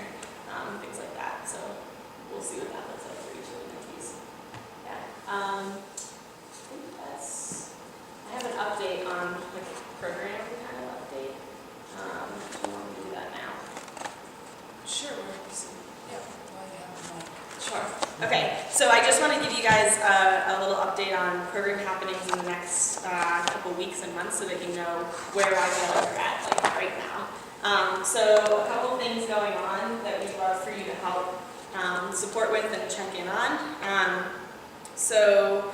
Right now the YGLers are working on planning a winter retreat. We have 2 annual retreats, one in the summer and one in the winter.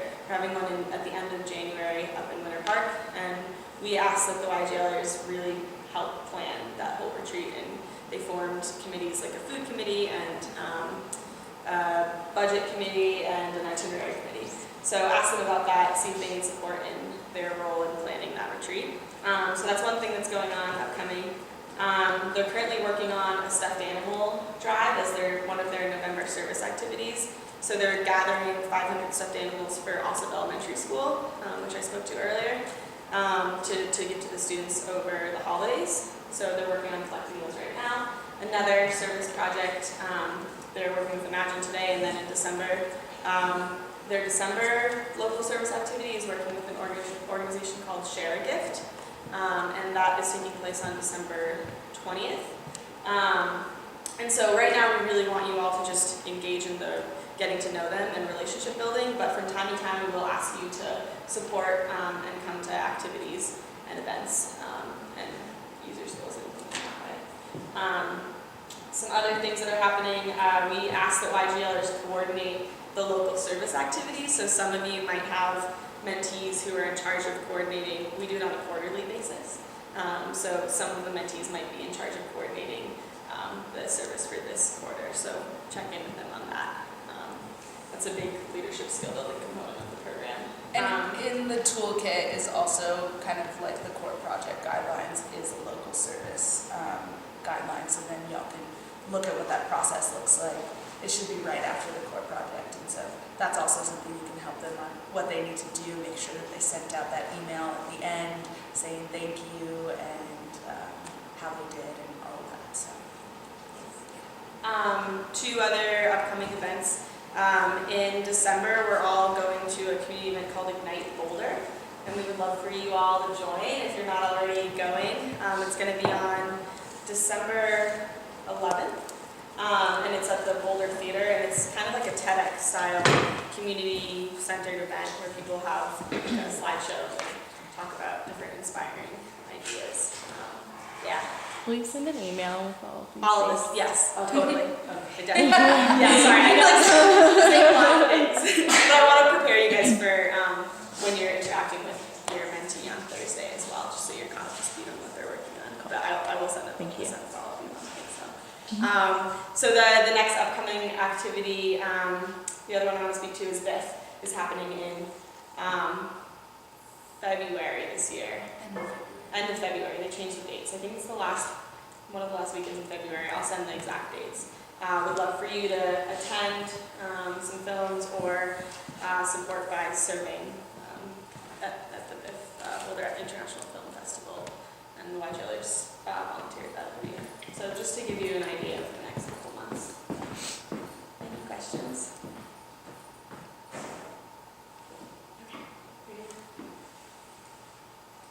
Sweet, and I'm just going to elaborate a little bit more on the time commitment.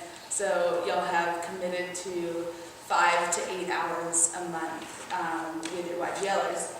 So I just kind of wanted to explain what that could look like, and that, like we were saying before, the developmental phases that YGLers are in, and that some will be like really in the core project, some haven't even thought about it, some are just like really at the beginning, and so just to know that that will be somewhere along that spectrum, your YGL may be. So this is all written from kind of, at least my personal experience on the different ways that I've worked with different YGLers. So this like exploration, which tends to be a little bit the younger ones, in that they're just like learning so much. Not that we're not always learning, but that they're really like wanting to figure out what they're passionate about. And so that's one of my favorite like times to spend with a YGLer. So one of them is really interested in poetry, so I went with her to Innisfree coffee shop, which is like has poetry books, and is poetry driven, and so she really loves that place now. And then, and then you can go to a poetry reading, and so then that kind of like builds on an interest. And then, I haven't done this one yet, but it would have been great, on making like books with your YGL. Thank you. Bye. You can see my other hand. And then the next one is this like manifestation phase, and that's someone who's really in their core project, and so is really interested in that research phase and wanting to engage with their project and tap into the community. So kind of a way for you to navigate that and really be that connection piece and a circle of support. And so that's, you can kind of break these up. And not all of this has to be in person too. I tend to prefer in-person one-on-ones with them, but can also be through the internet and like Skyping, and just even like planning and thinking that is a part of your hours. So I just want to make sure that's clear, is that it doesn't always look, that's not represented in like face-to-face time unless you want it to be. And then some of them, I sat at a coffee shop and did college apps with one of them, and like that's where they're at, and it was great, and I got a lot of work done too. So, so that's just kind of to speak to that. And I guess I'll just talk about what my role in this is, and I'm also transitioning out. So I'm going to Mexico in a couple of weeks to travel, and then moving to El Paso in February for a year. So I will no longer be with y'all, but it's been such a pleasure. And so this will be kind of, Alicia will become after, I'll be checking in January, or in December, and just make sure that you have either met or scheduled a time to meet with your mentee. So I'll probably check in through email, or maybe call you. Yeah. I'm probably going to say this, but like, when are we going to get matched? Yeah. And how are you going to do that process? Are you just picking? Yeah, so we thought about many ways of how we were going to match, and then it kind of made sense in order to kind of like get this rolling, is that we will pick. The process has kind of been, I've been kind of holding it in my brain, and then we'll meet together and really figure out, after like Katie at least meeting y'all a little bit, and Alicia is trying to match a YGLer with one of y'all.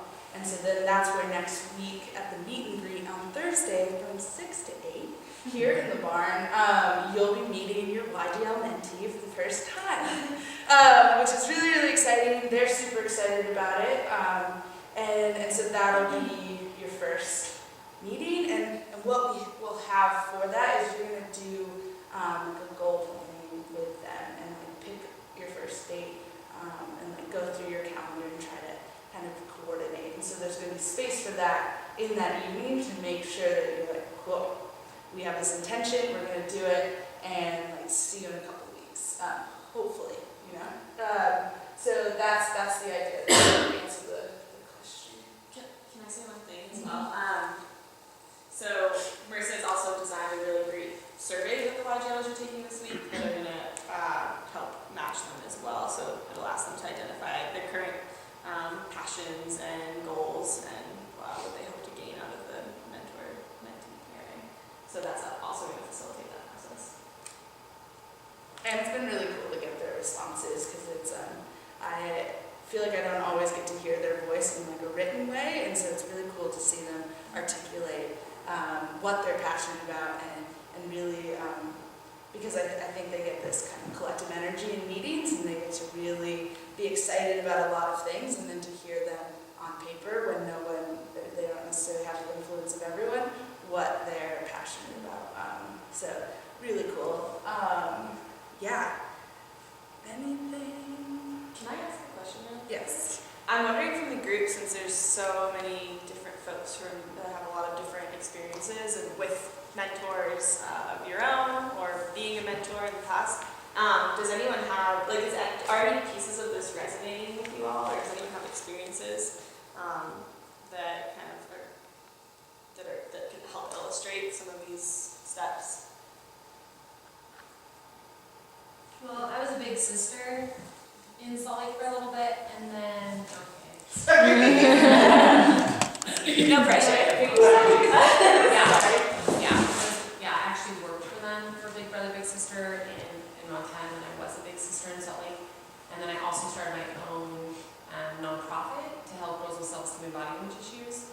And there was going to help, we wanted to have a component of a mentorship program in that, but because it is so detailed and because like for Big Brother, Big Sisters, I think each partnership cost maybe $1,000 because of all the administration work that goes with it.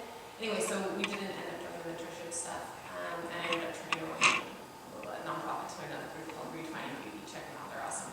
Anyway, Redefining Beauty. But anyway, but the whole thing with this that resonated was that just as I was thinking about like the mentorship stuff that I did with my little sister, and then also working for that nonprofit, we really just have to meet each mentee on their own terms, and that's what's so great. It's like sometimes they'll need emotional support, sometimes they'll, like exploration piece, and then sometimes they really want you to help them with the action steps. And I think we all, like it's common sense, like we all realize that, but sometimes I get, for me personally, I'm so action oriented that I just want to be like, yeah, boom, boom, boom, let's do this. But sometimes my little sister just wanted to hang out, and so I just had to be cool with that and be like, all right, like we'll work on her math homework later, or whatever she needed help with, or whatever. So that's just something to keep in mind that, and you guys have stressed that as well, just to meet the mentee on their own terms and really focus on what they need at that current moment.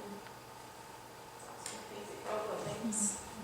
Anyone else have experiences coming up?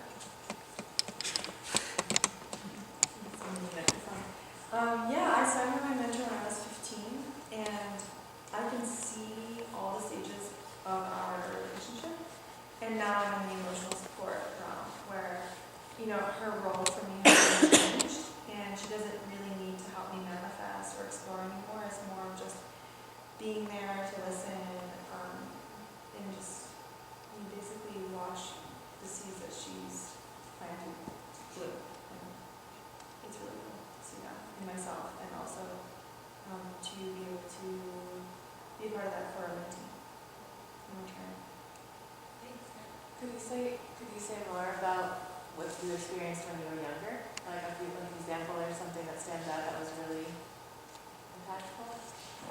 I didn't really have anyone that could meet me where I was at when I was younger. I just felt a lot older than my age, and so she's 16 years older than me, so she was somebody where I could just talk to you about anything, especially things that were going on in my family that I didn't really have anyone else that could listen as well as she did and offer her advice.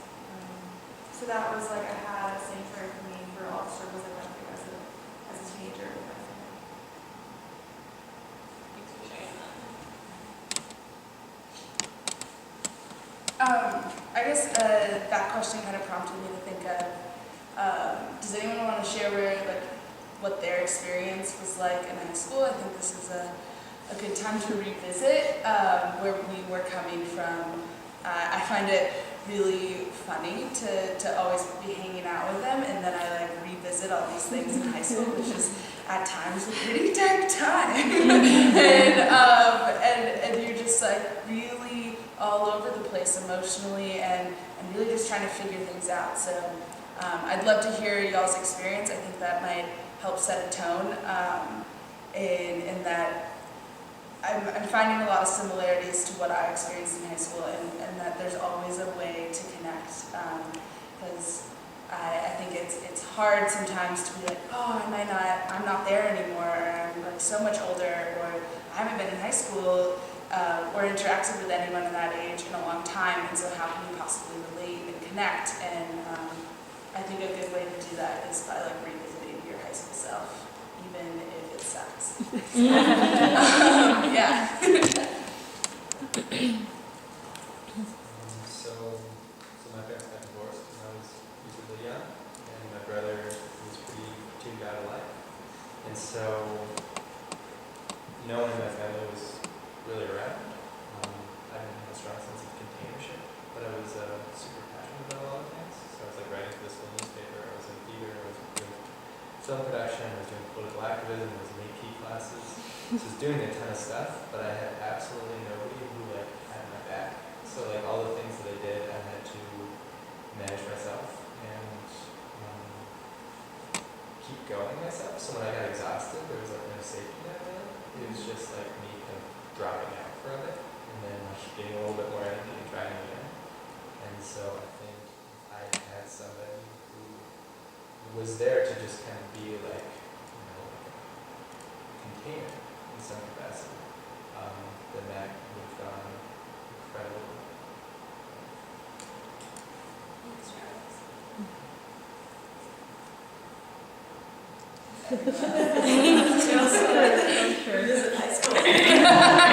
Publicly.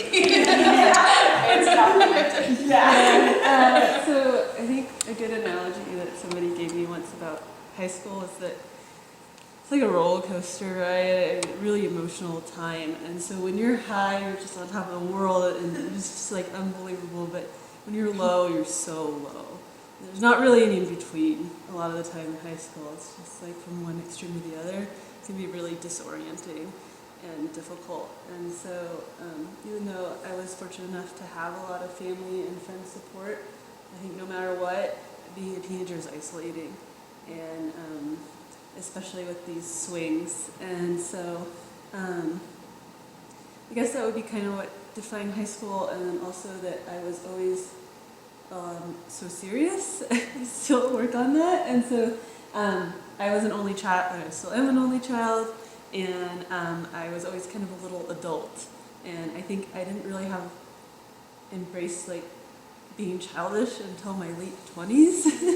And that's something I'm kind of exploring that right now, and letting go and having fun. And like obviously these are really motivated individuals who are going to be part of this program, and I think that kind of bringing that playfulness would be something that I think that would have been really helpful to me in high school, because I was like too goal-oriented. I can't do anything wrong. I have to go to college. I have to get straight A's. I have to, and there's room for fun too. So yeah, I guess that's what I would share.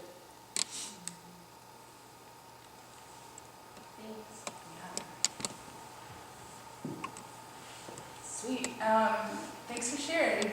And like I just would love to invite y'all to continue kind of like either engaging with each other if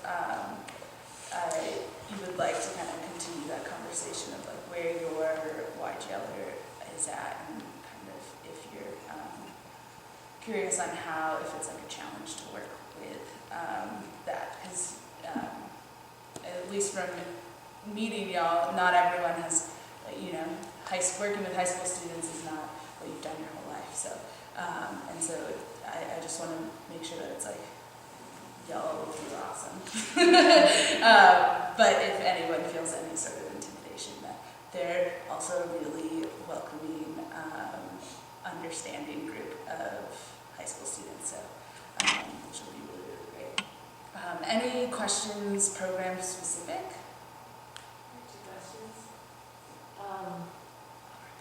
Okay. One is a lot of comment that, like, I just noticed in this, even today, you've cultivated really good questions, like that engage people, and so I love, like, that's really helpful to me to like, and this chart too, to give examples and yeah, even just all the questions you asked today are really good, get to know you, fun questions. So I think that support that you provide is really great. It's a really hard thing to do, to get really cultivate the questions. So I appreciate that, and may ask for more if I get that. And then I'm curious too, like what the plan is or vision for how, like we, or if there is a plan for we as mentors to get to know each other better. Because then we're gonna go off with our mentee, but like, are there more opportunities for us if we want them, or do we make that if we want them? Yeah.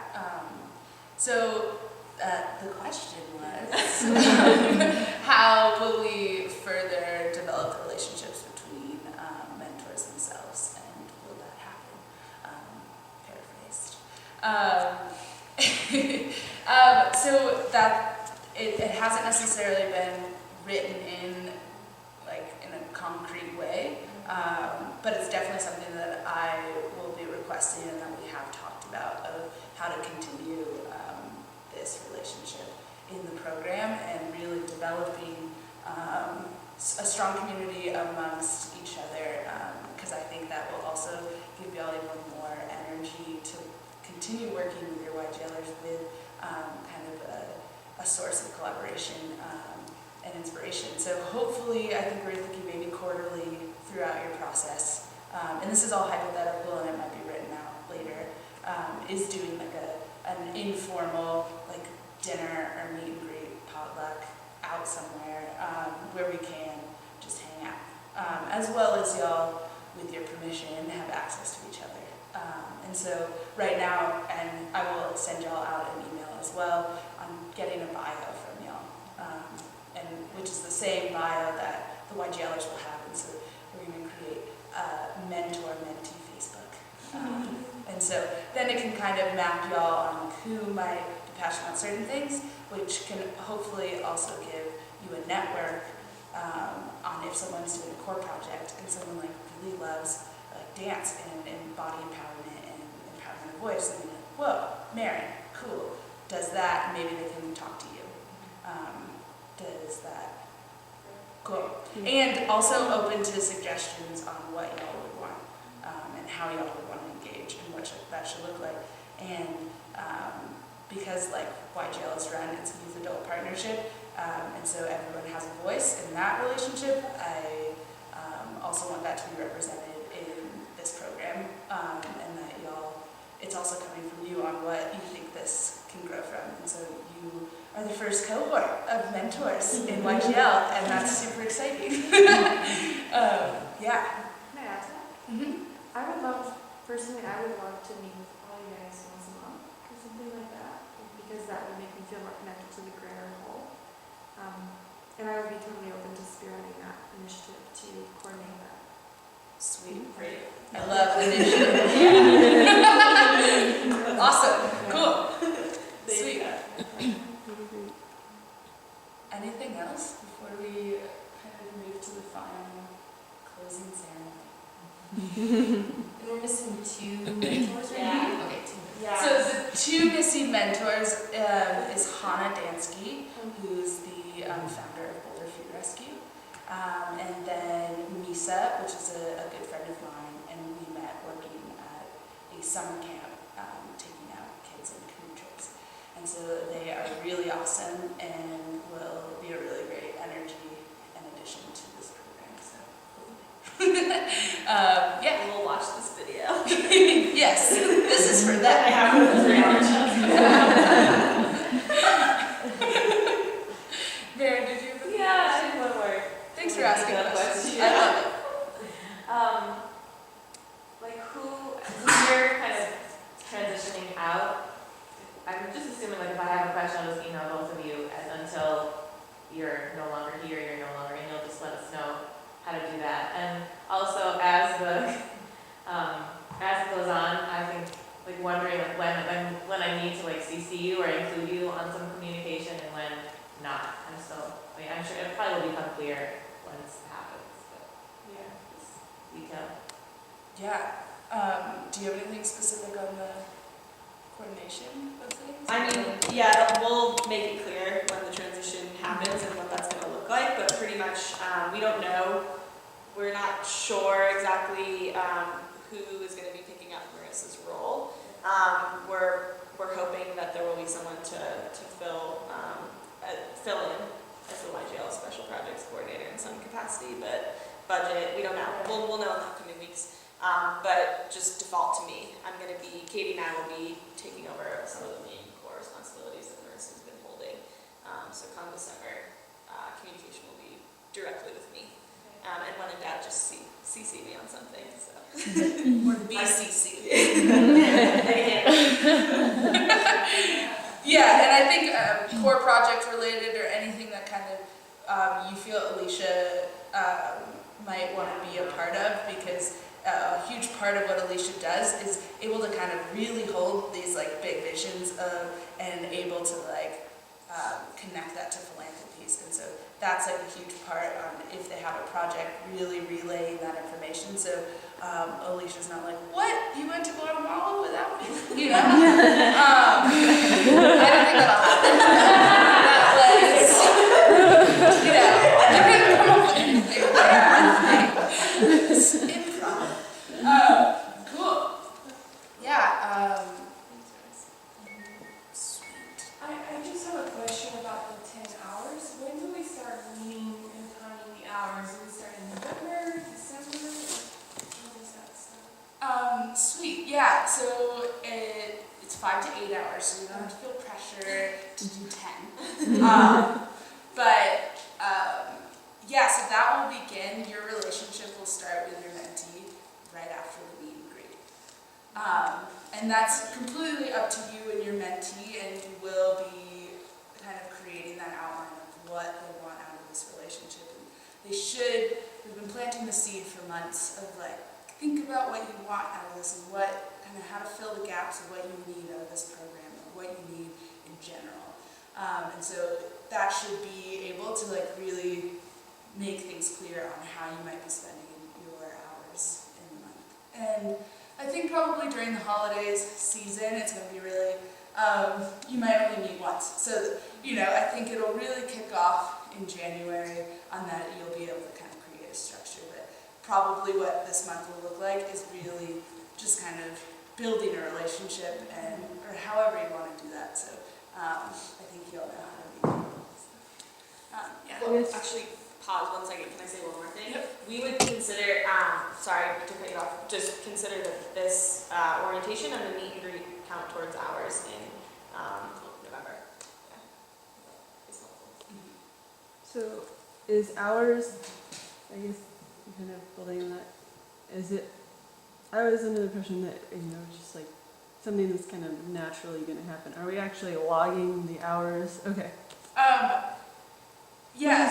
It just, that wasn't clear to me. Yeah, and that's something that we're trying to figure out on I think it would just be to our benefit. It's not necessarily on knowing how much time it takes to be a YGL mentor in order to see if we're asking too much of this position and what this actually, is there maybe more funding that needs to happen because it's taking up, it's like a part-time job, which it's turned in for me. And so that's awesome, but it might not happen for all of you. But that's just, I think I might, this is something I thought about yesterday on maybe just creating a timesheet that maybe at the end of the month you can be like, roughly I spent 5 hours, this or whatever, how your time is split up just for us to know, but by no means are we like clock in, clock out.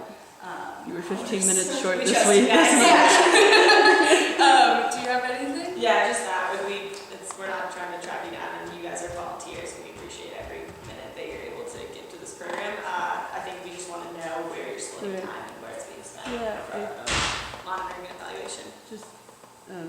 I think that it's good that there'll be some sort of reporting just so that it can keep me aware of it and some level of accountability, but also obviously there'll be some months where you're probably giving more time and other months where you're not, depending on what's going on in their project. So as well as in their personal lives. Sometimes there's just one month that I just haven't seen one of the YGLers, because they've just got so many extracurriculars and all of this, and you'll figure out what they're doing with their days very quickly. Would a Google Doc be appropriate for that, or do y'all want, you can put it, if you end up utilizing this toolkit, that can also go in there. Whatever y'all need, just let me know, but I'll probably do it in the form of a Google Doc. Sweet. Does everyone feel comfortable moving forward? Awesome. Thank you guys for being great listeners. It was a lot of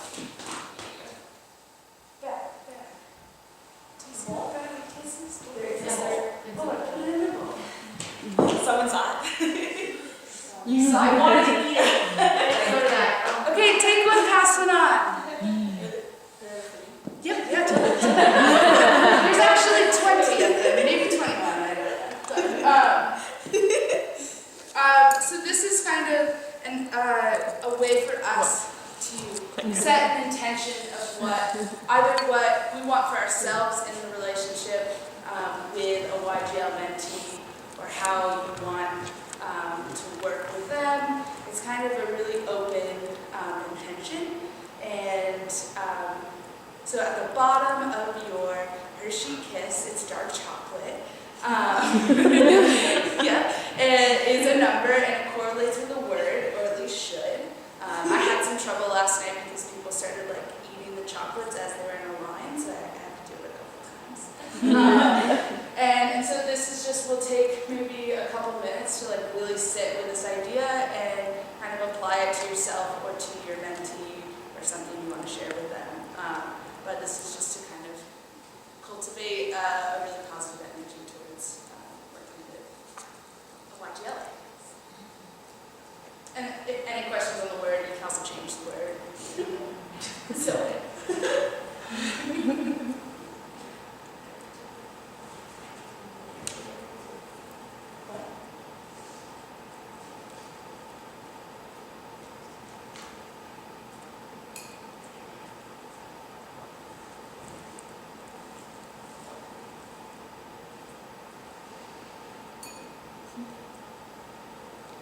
When you're done, eat your chocolate, and it's coming.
Cool.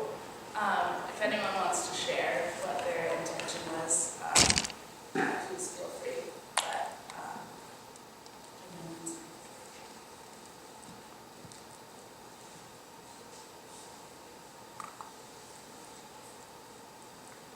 I'll share. I got number 15, vulnerability, but I really like is why I presence. So I want to do both. I want to be present with my mentee, and I want them to help them open up and be vulnerable in order to grow in their projects.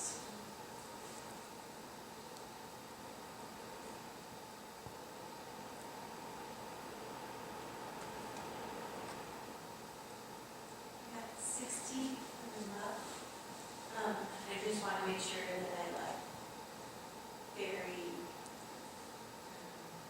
that I just communicate really well that that's unconditional.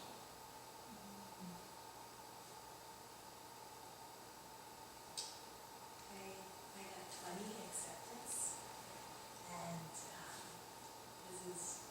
love this. I think that so much of our issues come from self-limiting thoughts, and so just to be with my mentee in that acceptance space. And I think oftentimes, your energy comes when all the self-limiting thoughts slip away. So.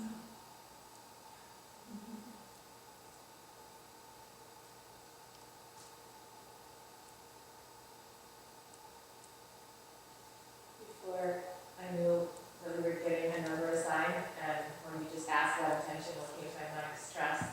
And then I got integrity and honesty, which is, kind of the same thing. So I'm really looking forward to building a really deep foundation of trust and being patient for however long that takes.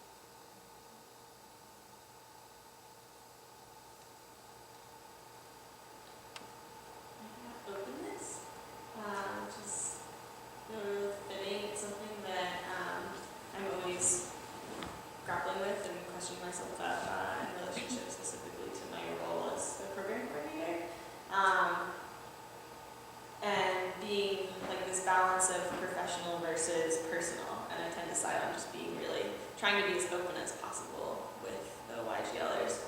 They really mirror a lot of things back to me, and I am so grateful for that, and I find that I want to challenge myself to be as open as possible, because they really, I mean, we're talking about meeting them where they're at, but they meet with me where I'm at, and when I'm open and vulnerable, it allows them the space to be that as well. So I feel a little bit about this. I got positivity, which I think my intention would be just to be optimistic and to always encourage my mentee to try new things and to be different and just be outgoing and never hold them back or anything, but just encourage them to grow and know that it's cool. Well, yesterday I got a haircut, and my barber was telling me that she felt like I seemed like a very patient person. And then I told patience. And it's interesting because I'm thinking, when dealing with high schoolers in particular, that patience really is the key there. You need to meet them where they're at. You know, it's not a matter of like, you know, like being overbearing or like saying like, we need to do this, so let's go off and do that. Kind of what April was saying earlier.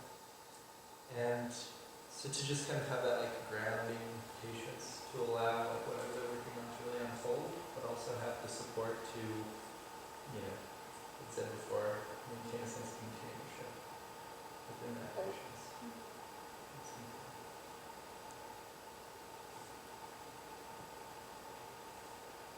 Well, I got balance. For me, it's really important personally. I'm not always great at it. So it's something that I'm constantly working on, whether it be, a lot of it has to do with working with others, and then also how to really make sure I'm working on myself. And often that kind of throws me off. So especially working with youth and balancing kind of that interaction, as well as trying to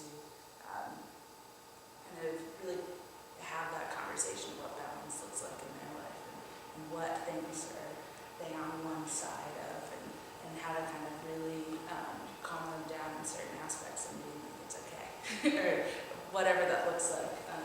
So, yeah. I got gratitude, and I'm feeling like that's so fitting for me right now, because I feel like I've been realizing so much throughout this training, thinking about my mentors and thinking about all of the organizations I've been involved with and all the people here that I know or are going to know, and basically all of the experiences that have brought me right here, right now, and like I'm just feeling so grateful and so excited to sort of be on the other side of that mentor aspect of it, and I feel grateful that I get this opportunity. I want to, like, my intention is to remember that like I'm grateful and I have so many things to be grateful for, and that's like a really important thing to remember. I got compassion, and I think that word kind of incorporates with a lot of other ones that are up there. But for me, it just kind of automatically brought up being the best listener that I can for my mentee, and really honoring and validating where they're at, and leaving, my own experiences out of it, and like just allowing for that space for them to be where they need to be.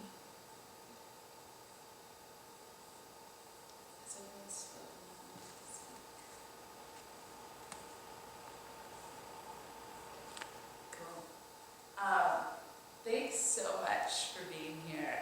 This is really exciting. I love YGL so much, and so it's been really, really wonderful to be able to put that energy, especially before me kind of transitioning out, into being able to really provide them support that I love to give them, and be able to hand that off to really awesome people.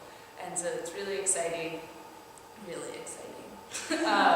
And so thank you for being here. This is going to be a really beautiful journey that you guys will be able to share with some really amazing high school students in this program that I think is, I wish I had it. And so it'll be cool to see how this gets woven into the whole framework of YGL, and and really looking forward to hearing suggestions from y'all on how to make this even more of kind of a stronger circle of support, and how that can play in these YGLers' lives. So yes, thank you for being here. Alicia, do you want to say anything? Yeah, thank you guys so much. That's all. Yeah. Great. Really excited, and excited for you to meet the YGLers.